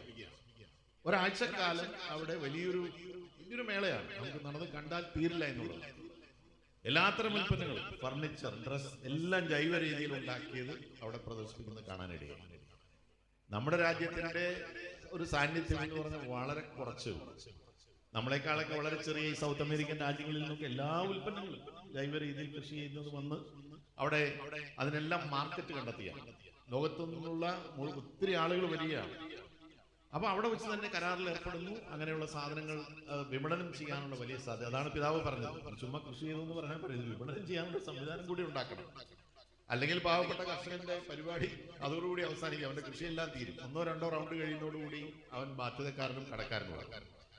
അപ്പൊ ഇന്ന് ഈ പ്രതിസന്ധിയുടെ എല്ലാം നടുവിൽ നിൽക്കുകയാണ്. ഇന്നത്തെ ഇപ്പം നമ്മൾക്കറിയാമല്ലോ, നമ്മുടെ ഇതുപോലുള്ള മലയോര മേഖലയിലെ കർഷകർ നേരിടുന്ന പ്രതിസന്ധി എന്തൊക്കെയാണ് പറഞ്ഞാൽ, ഈ പറയുന്നത് പോലെ എന്തെങ്കിലും പ്രകൃതി ദുരന്തം ഉണ്ടായാലുണ്ടാകുന്ന വിളനഷ്ടം, വന്യമൃഗങ്ങളുടെ ആക്രമണങ്ങൾ മൂലമുള്ള പ്രശ്നം, കൃഷിനാശം, ജീവഹാനി, അതുപോലെ തന്നെ വിലത്തകർച്ച മൂലം ഉണ്ടാകുന്ന സാമ്പത്തിക പ്രതിസന്ധി തുടങ്ങി എല്ലാത്തരം പ്രശ്നങ്ങളും. അതിന്റെ കൂടെയാണ് ഇപ്പോ ഈ ബഫർ സോൺ, ESA തുടങ്ങിയിട്ടുള്ള വിവിധങ്ങളായിട്ടുള്ള പ്രശ്നങ്ങൾ വന്ന് ഇതെല്ലാം ബാധിക്കുന്ന ഈ കർഷകരെയാണെന്നുള്ളത്. പ്രത്യേകിച്ച് നമ്മുടെ മലയോര മേഖലയിലുള്ള സാധാരണക്കാരായിട്ടുള്ള ചെറുകിട ഇടത്തരം കർഷകർ. തത്വശാസ്ത്രപരമായി പറയുമ്പോൾ എന്നോട് ഒരു ലേഖനത്തിൽ വായിച്ചതാണ്, ഇതിനൊരു ഇന്റർസെക്ഷണൽ ക്രൈസിസ് എന്ന് പറയും. പിതാക്കന്മാരൊക്കെ ഫിലോസഫി പഠിച്ചിട്ടുള്ളവർക്ക് അറിയാം, വൈദികർക്കൊക്കെ അറിയാം. എല്ലാ പ്രതിസന്ധിയും കൂടി വന്ന് ഒരുമിച്ച് കൂടുകയാണ്. അത് ഈ പാവപ്പെട്ട കർഷകന്റെ ചുമലിലേക്കാണ് അത് വരുന്നത്. ആരും ഇത് കാണുന്നില്ല എന്നുള്ളതാണ്. സർക്കാരും കാണുന്നില്ല, സർക്കാരിന്റെ വിവിധ ഏജൻസികളും കാണുന്നില്ല. ഒരുപക്ഷെ കാർഷിക മേഖലയുമായി കാര്യമായി ബന്ധപ്പെടാത്ത നമ്മൾ പോലും, പൊതുജനങ്ങൾ പോലും ഇത് കാണുകയോ അറിയുകയോ അതേക്കുറിച്ച് ഒന്ന് പ്രതികരിക്കാൻ തയ്യാറാവുകയോ ചെയ്യുന്നില്ല എന്നുള്ള വളരെ ദുഃഖകരമായിട്ടുള്ള ഒരു സാഹചര്യത്തിലാണ് നമ്മുടെ കാർഷിക മേഖലയും സാധാരണക്കാരായിട്ടുള്ള കർഷകരും ഒക്കെ മുന്നോട്ട് പോകുന്നത്. വലിയൊരു പ്രതിസന്ധിയാണ്, അത് പറയാതിരിക്കാൻ കഴിയില്ല. വന്യമൃഗങ്ങളുടെ കാര്യം പിതാവോട് സൂചിപ്പിച്ചു. മിക്കവാറും എല്ലാ ദിവസവും പ്രശ്നങ്ങളാണ്. നമ്മൾ പത്രങ്ങളിലൂടെ, മാധ്യമങ്ങളിലൂടെ നമ്മൾ കാണുകയില്ല. ജീവൻ നഷ്ടപ്പെടുന്നു, പരിക്കുകളേൽക്കുന്നു, കൃഷി മുഴുവൻ നശിക്കുന്നു. ഒരാൾ മരണപ്പെട്ട 10 ലക്ഷം രൂപ സഹായം കൊടുക്കുന്നു എന്നതുകൊണ്ട് എന്ത് പ്രയോജനം? അതുകൊണ്ടായില്ലല്ലോ, പ്രശ്നം തീരുന്നില്ലല്ലോ. അതിനൊരു ശാശ്വതമായിട്ടുള്ള ഒരു പരിഹാരം നമുക്ക് ഉണ്ടാക്കിയേ പറ്റും. ലോകത്തെല്ലാ രാജ്യങ്ങളിലും ഇതിന് പ്രതിവിധി ഉണ്ടായെങ്കിൽ നമ്മുടെ രാജ്യത്ത് മാത്രം ഇതിനൊരു പ്രതിവിധി കാണാൻ കഴിയില്ല എന്ന് പറയുന്നത് എന്താണെന്ന് നമുക്ക് മനസ്സിലാകുന്നില്ല. ഞങ്ങൾ ഈ കഴിഞ്ഞ സമ്മേളന കാലത്ത് കേന്ദ്ര വനം പരിസ്ഥിതി മന്ത്രി ശ്രീ ഭൂപേന്ദ്ര യാദവിനെ കാര്യം സംസാരിച്ചു. അപ്പൊ അദ്ദേഹം പറഞ്ഞത്, ഞങ്ങൾ പറഞ്ഞ ഈ നിയമം, ഈ വന്യമൃഗ സംരക്ഷണ നിയമത്തിൽ വേണ്ട ഭേദഗതി വരുത്തണം. അപ്പൊ അദ്ദേഹം പറഞ്ഞു, ഒരു ഭേദഗതിയുടെ ആവശ്യമില്ല, ഞങ്ങൾ ഈ കാര്യത്തിൽ വേണ്ട എല്ലാ അധികാരവും സംസ്ഥാനങ്ങൾ കൊടുത്തിട്ടുണ്ട്. സംസ്ഥാനത്തെ ചീഫ് വൈൽഡ് ലൈഫ് വാർഡന് ഈ കാര്യത്തിൽ സ്വതന്ത്രമായി തീരുമാനമെടുക്കാനുള്ള അധികാരം ഈ നിയമത്തിന്റെ കീഴിൽ തന്നെ ഉൾപ്പെടുത്തി ഞങ്ങൾ കൊടുത്തിട്ടുണ്ട്. തീരുമാനം എടുക്കേണ്ടത് സംസ്ഥാനത്താണ്. സംസ്ഥാന ഗവൺമെന്റ് ബന്ധപ്പെട്ട വനം വകുപ്പ് തീരുമാനമെടുക്കും. അതിന് വേറെ ഒരു പ്രശ്നമില്ല, ഒരു തടസ്സവുമില്ല എന്നാണ് അദ്ദേഹം പറയുന്നത്. പിന്നെ നമ്മളെന്ത് പറയുന്നത്? നമ്മൾ എന്താണ് പിന്നെ നമുക്ക് അങ്ങ് പറയാൻ കഴിയും. അപ്പൊ ഇതുപോലുള്ള കാര്യങ്ങളിൽ നമ്മുടെ ഗവൺമെന്റുകൾ, സർക്കാരുകൾ, ബന്ധപ്പെട്ട ഏജൻസികൾ ഉണർന്ന് പ്രവർത്തിക്കേണ്ട ഒരു ഘട്ടത്തിൽ നമ്മൾ എത്തിയിരിക്കുകയാണ്. എല്ലാ കാലത്തും നഷ്ടം സഹിച്ചും ഈ പരിക്കുകളെല്ലാം ഏറ്റും ഈ പ്രതിസന്ധിയൊക്കെ അഭിമുഖീകരിച്ചു എല്ലാവരും ഇങ്ങനെ കൃഷി ചെയ്തുകൊണ്ട് മുന്നോട്ട് പോകണമെന്ന് പറഞ്ഞാൽ എത്ര കാലം നടക്കും അത്? പിതാവ് പറഞ്ഞു പുതിയ തലമുറ കടന്നു വരും. ശരിയാണ്, കടന്നു വരും. കടന്നു വരാനൊന്നും മടിക്കൊന്നുമില്ല. പക്ഷെ അവർക്ക് മറ്റേത് മേഖലയിൽ അവരുടെ സുഹൃത്തുക്കൾ പ്രവർത്തിക്കുകയും ജീവിക്കുകയും ചെയ്തതുപോലെ ജീവിക്കാനുള്ള സാഹചര്യമുണ്ടെന്ന് കണ്ടാൽ തീർച്ചയായിട്ടും വരും. അതിന് നല്ലൊരു ഉദാഹരണം എന്ന് പറഞ്ഞാൽ ഞങ്ങളുടെ നാട്ടിൽ തന്നെയാണ് ഈ പൈനാപ്പിൾ കൃഷി വിപുലമാക്കിയത് നമ്മുടെ ചെറുപ്പക്കാരാണ്. നാട്ടിൽ സ്ഥലം തികയാതെ അവർ പുറം നാടുകളിൽ പോവാണ്. കർണാടകത്തിലും തമിഴ്നാട്ടിലും എല്ലാം പോയി അവർ സ്ഥലം പാട്ടത്തിനെടുത്ത് കൃഷി ചെയ്യുകയാണ്. എന്തുകൊണ്ടാണ്? അതിനൊരു നല്ല വരുമാനം കിട്ടുമെന്ന് അവർക്കൊരു ബോധ്യം വന്നപ്പോഴാണ്. നഷ്ടമുണ്ടാകാം, ഇല്ല എന്നല്ല ഞാൻ പറയുന്നത്, റിസ്ക് ഇല്ല എന്നല്ല ഞാൻ പറയുന്നത്. പക്ഷേ മറ്റേത് മേഖലയിൽ പണിയെടുക്കുന്നതിനേക്കാൾ കൂടുതൽ വരുമാനം അതിൽ നിന്ന് ലഭിക്കുന്നു എന്ന് വന്നപ്പോൾ ചെറുപ്പക്കാരാണ്, പഠിപ്പും ബിരുദവും ബിരുദാനന്തര ബിരുദവും ഒക്കെ ഉള്ള ചെറുപ്പക്കാരാണ് ഈ കൃഷി ഇതുപോലെ വിപുലമാക്കിയത്. കാരണവന്മാരൊന്നുമല്ല. പണ്ടൊക്കെ നമ്മുടെ പറമ്പിൽ അത്യാവശ്യം കൃഷി ചെയ്യുന്നത് ഇന്നൊരു വലിയ വൻകിട വ്യവസായമാക്കി തന്നെ അവരത് മാറ്റിയിട്ടുണ്ട്. അപ്പൊ അങ്ങനെ നമുക്ക് സാധ്യതകളുണ്ട്. ആ സാധ്യതകൾ നമ്മൾ പ്രയോജനപ്പെടുത്തണം. അതിനു വേണ്ടിയിട്ടുള്ള ഒരു പ്രോത്സാഹനം അത് കൊടുക്കേണ്ടത് തീർച്ചയായിട്ടും ഗവൺമെന്റും ബന്ധപ്പെട്ട ഏജൻസികളും ഒക്കെയാണ്. പക്ഷെ ഇന്ന് നമ്മളെല്ലാം ഗവൺമെന്റിൽ പ്രതീക്ഷിച്ചുകൊണ്ടിരുന്നാൽ നടക്കാത്തത് കൊണ്ടാണ് പിതാവിന്റെ നേതൃത്വത്തിൽ ഇവിടെ 14 വർഷമായി, ഇത് 14ാം വർഷമാണ് ഈ കാർഷിക ഉത്സവം നടക്കുന്നു. കർഷകർക്ക് വലിയൊരു പ്രോത്സാഹനമാണ്. അവരവരുടെ ഉൽപ്പന്നങ്ങളൊക്കെ കൊണ്ടുവന്ന് പ്രദർശിപ്പിക്കുന്നു, ആളുകൾ വരുന്നു, കാണുന്നു, വാങ്ങുന്നു. അങ്ങനെ ഇങ്ങനെ കാർഷിക മേളകൾ തൊടുപുഴയിൽ പി ജെ ജോസഫ് സാറിന്റെ നേതൃത്വത്തിൽ ഗാന്ധിജി സ്റ്റഡി സെന്റർ എല്ലാ വർഷവും കാർഷിക മേള നടത്തിക്കൊണ്ടിരുന്നു. സർക്കാർ തന്നെ നടത്തുന്നുണ്ട്, വിവിധ മാധ്യമങ്ങൾ നടത്തുന്നുണ്ട്. അങ്ങനെ കർഷകരെ പ്രോത്സാഹിപ്പിക്കാനുള്ള, കാർഷിക വൃത്തിയെ നിലനിർത്തി കൊണ്ടുപോകാനുള്ള പരിശ്രമങ്ങൾ നടക്കുന്നു എന്നുള്ളത് തീർച്ചയായിട്ടും വളരെ ആശ്വാസകരമാണ്. പക്ഷെ എങ്കിലും കർഷകരോട് എടുക്കുന്ന സമീപനം അത് നമുക്ക് ഒരിക്കലും അംഗീകരിക്കാൻ കഴിയില്ല. ഈ രാജ്യത്ത് 60% ആളുകൾ ജീവിക്കുന്ന കാർഷിക വൃത്തി കൊണ്ടാണ്. ഈ രാജ്യം ചലിക്കുന്നത് തന്നെ കാർഷിക മേഖലയുടെ പ്രവർത്തനം കൊണ്ടാണ്. ഇല്ലെങ്കിൽ എങ്ങനെയാണ് ഈ രാജ്യത്തിന് മുന്നോട്ട് പോകാൻ കഴിയുക? ഇന്നിപ്പോ നമ്മൾ ഭക്ഷ്യ സ്വയം പര്യാപ്തതയിൽ എത്തിയെന്ന് അഭിമാനിക്കുമ്പോൾ ആരാണ് ഈ ഭക്ഷ്യ സ്വയം പര്യാപ്തതയിൽ എത്തിച്ചത്? ഈ പാവപ്പെട്ട കർഷകരല്ലേ. അതുകൊണ്ടാണ് ആദ്യത്തെ പ്രഥമ പ്രധാനമന്ത്രി ശ്രീ പണ്ഡിറ്റ് ജവഹർലാൽ നെഹ്റു പ്ലാനിംഗ് കമ്മീഷന്റെ ആദ്യ യോഗത്തിൽ തന്നെ ഒട്ടേറെ നിർദ്ദേശങ്ങൾ പറഞ്ഞു. അദ്ദേഹം പറഞ്ഞു അതൊക്കെ നല്ല കാര്യം, അതിനോടൊക്കെ എനിക്ക് യോജിപ്പാണ്. പക്ഷെ everything else can wait but not agriculture എന്നാണ് അദ്ദേഹം പറഞ്ഞത്. ആദ്യം നമുക്ക് കൃഷിക്കും കർഷകനും പ്രാധാന്യം കൊടുക്കണം എന്ന് അദ്ദേഹം പറഞ്ഞുവെങ്കിൽ ആ ഒരു കാഴ്ചപ്പാടോടുകൂടി നമ്മുടെ ഭരണകർത്താക്കൾ, അത് കേന്ദ്രത്തിലാണെങ്കിലും സംസ്ഥാനത്താണെങ്കിലും പ്രവർത്തിക്കാൻ തയ്യാറായാൽ തീർച്ചയായിട്ടും നമുക്ക് നമ്മുടെ കാർഷിക മേഖലയെ നല്ല രീതിയിൽ തന്നെ നിലനിർത്തി മുന്നോട്ട് കൊണ്ടുപോകാൻ കഴിയും. ഈ അടുത്ത കാലത്ത് അഫ്ഗാനിസ്ഥാനിലെ യുദ്ധവും പ്രശ്നങ്ങളും ഒക്കെ തീർന്നപ്പോൾ ലോകത്തിന്റെ പല രാജ്യങ്ങളും അവിടെ ഭയങ്കര പട്ടിണിയും ദാരിദ്ര്യമൊക്കെ ആയിരുന്നല്ലോ. അവർക്ക് ധാന്യങ്ങൾ കൊടുത്തു. ഗോതമ്പാണല്ലോ അവരുടെ മുഖ്യ ഭക്ഷണം, ആഹാരം. അവരുപയോഗിക്കുന്ന ധാന്യം ഗോതമ്പാണ്. അത് കഴിഞ്ഞ് താലിബാന്റെ നേതാക്കന്മാർ പ്രസ്താവന നടത്തി, ലോകത്തിലെ എല്ലാ രാജ്യങ്ങളിലും കിട്ടിയതിൽ വെച്ച് ഏറ്റവും ബെറ്റർ ക്വാളിറ്റി വീറ്റ് ഗോതമ്പ് കിട്ടി ഞങ്ങൾക്ക് ഇന്ത്യയിൽ നിന്നാണ് അവർ പറയുന്നത്. ഞാൻ ഈ കഴിഞ്ഞ ദിവസം പാർലമെന്റിൽ ചോദിച്ചു, ഇങ്ങനൊരു കാര്യം താലിബാൻ നേതാക്കന്മാർ പറഞ്ഞത് നമ്മുടെ രാജ്യത്തിന്റെ യശസ് വർദ്ധിപ്പിച്ചൊരു കാര്യമാണ്. ധാരാണ് ഇത് ഉണ്ടാക്കിയത്? ഈ വീറ്റ് ഉണ്ടാക്കിയതാരാ? നമ്മളാണോ? നമ്മൾ ഈ പാർലമെന്റിൽ ഇരിക്കുന്ന പാർലമെന്റ് അംഗങ്ങളോ ഈ പൊളിറ്റിക്കൽ ക്ലാസ് ആണോ ഇതുണ്ടാക്കിയത്? ഇത് അവിടെ പാടത്ത് പണിയെടുക്കുന്ന, പഞ്ചാബിലും ഹരിയാനയിലേക്ക് ഗോതമ്പ് പാടങ്ങളിൽ പണിയെടുക്കുന്ന സാധാരണക്കാരായ അല്ലാത്തവരുമായ കർഷകരും തൊഴിലാളികളുമാണ്. അവരുടെ അധ്വാനമാണ് നമ്മുടെ രാജ്യത്തിന് ഇതുപോലെ നമ്മുടെ ധാന്യപ്പുരകൾ നിറഞ്ഞു കവിഞ്ഞ് നമുക്ക് സൂക്ഷിക്കാൻ സ്ഥലമില്ലാത്ത പ്രശ്നമാണ്. ഒരു കാലത്ത് നമ്മൾ ഇങ്ങനെ ബെഗിംഗ് ബൗൾ എന്ന് പറയും, നമ്മൾ മറ്റു രാജ്യങ്ങളുടെ മുന്നിൽ പോയി കൈനീട്ടി നിന്നിരുന്നുവെങ്കിൽ സ്വാതന്ത്ര്യപ്രാപ്തിക്ക് ശേഷം ഇന്നിപ്പോ ഹരിത വിപ്ലവത്തിലൂടെയൊക്കെ വരുത്തിയ വലിയ മാറ്റങ്ങൾ മൂലം നമുക്ക് വലിയൊരു കുതിച്ചുചാട്ടമാണ്. നമുക്ക് ഭക്ഷിക്കാനും ആർക്കാവശ്യം വന്നാൽ അങ്ങോട്ട് ഭക്ഷ്യധാന്യങ്ങൾ സൗജന്യമായി കൊടുക്കാനും ഒക്കെയുള്ള സൗകര്യം ഉണ്ടാക്കിയത് ഈ കർഷകരുടെ തീർച്ചയായിട്ടും അവരുടെ അധ്വാനമാണ്. പിതാവ് പറഞ്ഞ ഈ ഫെർട്ടിഗേഷൻ പോലുള്ള കാര്യങ്ങൾ കൂടി നമ്മൾ ശ്രദ്ധിക്കേണ്ടതായിട്ടുണ്ട്. നമ്മളിന്ന് ചുമ്മാ വെള്ളവും വളവും ചുമ്മാ ആവശ്യമില്ലാതെ ഇല്ലേ, നമ്മൾ ഭൂമി തന്നെ നശിപ്പിക്കുകയാണ്. വാസ്തവത്തിൽ അതിലൊക്കെ നമ്മൾ മാതൃകയാക്കേണ്ടത് ഇസ്രായേലിനെയാണ്. അവിടെ ആകപ്പാടെ ഒരു നദിയുള്ളൂ, അതിലെ വെള്ളം ഉപയോഗിച്ചാണ് വെറും മരുഭൂമിയായിരുന്ന ആ രാജ്യം അവരൊരു മലർവാടിയാക്കി വലിയൊരു കാർഷിക എന്താ പറയുന്നത് ഒരു സമ്പദ് വ്യവസ്ഥ തന്നെ അവരവിടെ ഉണ്ടാക്കുന്നത്. ലോകത്തിന്റെ നാനാഭാഗങ്ങളിലേക്ക് അവർ കയറ്റിയിരിക്കുന്നു. പുഷ്പങ്ങളും മറ്റ് ഭക്ഷ്യധാന്യങ്ങളും ഒക്കെ കയറ്റി അയക്കത്തക്ക രീതിയിൽ അവരവിടെ കൃഷി ചെയ്യുന്നു. അപ്പം അവിടുത്തെ ആ പരിമിതി മനസ്സിലാക്കി കൃത്യമായി ശാസ്ത്രീയമായിട്ടുള്ള രീതികൾ അവലംബിക്കാൻ അവർ തയ്യാറായെന്നാണ്. വളവും വെള്ളവും കൃത്യം ഒരു തുള്ളി വീഴുള്ളൂ, കൃത്യം അതിന്റെ ചുവട്ടിൽ തന്നെ. അല്ലാതെ നമ്മുടെ കൂട്ടിങ്ങനെ അടിച്ച് പറമ്പ് മുഴുവൻ വെള്ളം എത്തിക്കും. ഇവിടെ ഇഷ്ടംപോലെ വെള്ളമുണ്ട്, 44 നദികളുണ്ട്, എന്നിട്ട് പോലും നമുക്ക് വേനൽക്കാലത്ത് വെള്ളമിട്ട് തികയുന്നു. അപ്പൊ ഇതൊക്കെ നമ്മുടെ ഒരു പ്ലാനിങ്ങിൻ്റെതായിട്ടുള്ള കുറെ പ്രശ്നങ്ങളാണ്. ഇതൊക്കെ നമ്മൾ ശ്രദ്ധിക്കേണ്ടതായിട്ടുണ്ട്. മറ്റ് സ്ഥലങ്ങളിൽ നിന്ന് പുതിയ ശാസ്ത്ര സാങ്കേതിക രംഗത്തെ അറിവുകൾ നമ്മുടെ കാർഷിക മേഖലയിൽ തീർച്ചയായിട്ടും എത്തണം. അതിലൂടെ നമ്മുടെ കർഷകർക്ക് മെച്ചപ്പെട്ട ഒരു ജീവിതം, അതിലൂടെ രാജ്യത്തിന്റെ അഭിവൃദ്ധി, ഈ കാര്യങ്ങളൊക്കെ ഉറപ്പാക്കാൻ തീർച്ചയായിട്ടും നമ്മൾ എല്ലാവരും ഒരുമിച്ച് ഒരേ മനസ്സോടുകൂടി മുന്നോട്ട് പോകേണ്ടതായിട്ടുണ്ട്. അതിന് തീർച്ചയായിട്ടും ഇതുപോലുള്ള കാർഷിക ഉത്സവങ്ങൾ, മേളകൾ വലിയ പ്രയോജനം ചെയ്യുമെന്നുള്ള കാര്യത്തിൽ സംശയമില്ല. ഞാൻ അഭിനന്ദ പിതാവിനെയും ബന്ധപ്പെട്ട എല്ലാവരെയും, ഈ മഹാ ഇടവകയിലെ ഈ മേളയുമായി ബന്ധപ്പെട്ടുകൊണ്ട് പ്രവർത്തിക്കുന്ന എല്ലാവരെയും ഈ അവസരത്തിൽ വളരെ ഹാർദവമായിട്ട് അനുമോദിക്കുന്നു. നമ്മുടെ ഈ പ്രവർത്തനം ഈ മേഖലയിലെ കർഷകർക്കും ഈ കാർഷിക മേഖലയ്ക്കും ഒക്കെ എല്ലാവിധത്തിലും അനുഗ്രഹമായി തീരട്ടെ എന്ന് ആശംസിക്കുകയും പ്രാർത്ഥിക്കുകയും ചെയ്തുകൊണ്ട് ഞാൻ എൻ്റെ എളിയ വാക്കുകൾ ചുരുക്കട്ടെ. എല്ലാവർക്കും അഭിവാദനങ്ങൾ, നമസ്കാരം. അടിസ്ഥാന ജനവിഭാഗമായ കർഷകരോട് ഐക്യദാർഢ്യം പ്രഖ്യാപിച്ച ബഹുമാനപ്പെട്ട എംപിയിൽ ഞങ്ങൾ പ്രതീക്ഷ വയ്ക്കുകയാണ്. വിജ്ഞാനപ്രദവും ലളിതവുമായ മുഖ്യ പ്രഭാഷണത്തിനായി ബഹുമാനപ്പെട്ട എംപിയോട് നന്ദി പറയുന്നു. തുടർന്ന് ആശംസകൾ അർപ്പിക്കുക ഈരാറ്റുപേട്ട ബ്ലോക്ക് പഞ്ചായത്ത് പ്രസിഡന്റ് ശ്രീമതി മറിയാമ്മ ഫെർണാണ്ടസിനെ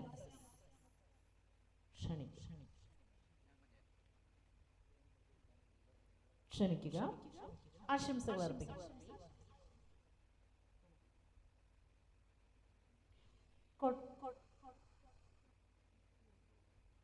മേലുകാവ് ഗ്രാമപഞ്ചായത്ത് പ്രസിഡന്റ് ശ്രീ ജോസഫ് ജോസഫ് കോനിക്കുന്നേലിനെ ക്ഷണിക്കും.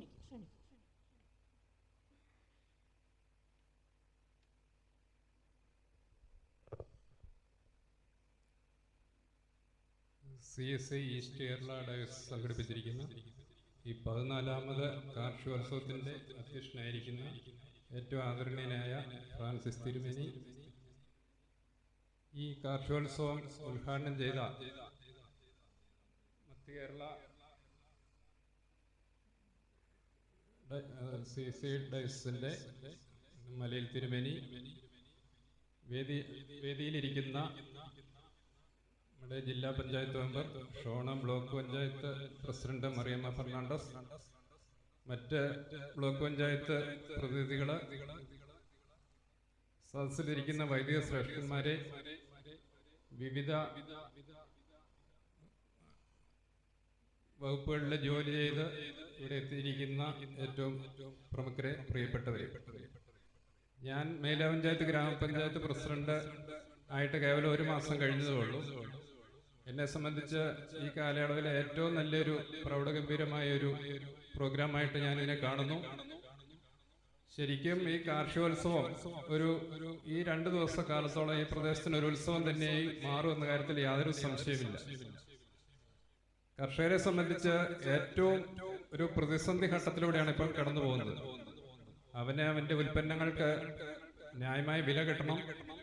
അതോടൊപ്പം കാലാവസ്ഥ വ്യതിയാനം കൊണ്ട് വരുന്ന ഉൽപാദനക്കുറവ്, ഉൽപാദന ചെലവിൽ വരുന്ന വർധനവ്, വന്യജീവികളുടെ ആക്രമണം, ഇതിനെയെല്ലാം തരണം ചെയ്ത് വേണം കൃഷിക്കാരന് അവന്റെ ആ കൃഷിയിൽ നിന്നുള്ള ലാഭം കണ്ടെത്തുവാൻ. ഞാനൊരു കർഷക കുടുംബത്തിൽ ജനിച്ചു വളർന്നതായതുകൊണ്ട് കർഷകന്റെ കഷ്ടപ്പാടുകളെല്ലാം കണ്ടു വളർന്നതാണ് ഞാൻ. എനിക്ക് ഒത്തിരി കർഷക സുഹൃത്തുക്കളുമുണ്ട്. ഇതുപോലെയുള്ള ഈ കാർഷികോത്സവം നമ്മൾ കൃഷിക്കാരുടെ വേദനകളും നൊമ്പരങ്ങളും ഒപ്പിയെടുക്കാൻ കൂടിയുള്ള ഒരു അവസരമായിട്ട് നൂതന സാങ്കേതിക വിദ്യ ഉപയോഗിച്ച് അവരുടെ കൃഷിച്ചെലവ് കുറച്ച് അവരുടെ വരുമാനം എങ്ങനെ വർദ്ധിപ്പിക്കാം എന്നുള്ള ഒരു വേദി കൂടി ഇതിനെ ആക്കിയെടുക്കണം. അതുപോലെ തന്നെ ഇപ്പോഴത്തെ സാഹചര്യത്തില് യുവതലമുറ ഈ കർഷകവൃത്തിയിൽ നിന്ന് വളരെ പിന്നോക്കം പോകുന്ന ഒരു സാഹചര്യമാണ്. നമ്മളൊക്കെ തീന്മേശയിൽ ഇരുന്ന് ആസ്വദിച്ച് കഴിക്കുന്ന ഭക്ഷണം, അതിനു പുറകിലെ ഒരു കർഷകന്റെ ദയർപ്പ് അല്ലെങ്കിൽ അധ്വാനം, ഇതൊക്കെ നമ്മൾ എത്ര പേര് ആ സമയത്ത് ചിന്തിക്കുന്നുണ്ട്. കർഷകരെപ്പോഴും ഒരു അവഗണിക്കപ്പെടുന്ന അല്ലെങ്കിൽ ഒരു സംഘടിത ശക്തി അല്ലാത്തതുകൊണ്ടായിരിക്കാം അവർക്ക് ഇങ്ങനെയൊക്കെ സംഭവിക്കുന്നത്. ഇതിനെല്ലാം ഒരു മാറ്റം വരേണ്ടിയിരിക്കുന്നു. ഇതിന് മാറ്റം ഉണ്ടാകുമെന്ന് പ്രതീക്ഷിക്കാം. ഈ കാർഷികോത്സവത്തിന് എല്ലാവിധ ആശംസകളും നേർന്നുകൊണ്ട് നിർത്തുന്നു. നമസ്കാരം. മേലുകാവ് ഗ്രാമപഞ്ചായത്തിന്റെ കാർഷിക നയപ്രഖ്യാപനം നിർവഹിച്ച ശ്രീ ജോസുകുട്ടി ജോസഫ് കോനിക്കുന്നിൽ നന്ദി പറയുന്നു. ഈ അവസരത്തിൽ മുഖ്യപ്രഭാഷണം നിർവഹിച്ച ബഹുമാനപ്പെട്ട MP ശ്രീ ഫ്രാൻസിസ് ജോർജിനുള്ള മെമന്റോ നൽകി ആദരിക്കുകയാണ്. അഭിവന്ദ്യ VS ഫ്രാൻസിസ് തിരുമേനി മെമന്റോ നൽകുന്നതിന് മെമന്റോ സ്വീകരിക്കുന്നതിനായി ബഹുമാനപ്പെട്ട MP ക്ഷണിച്ചു.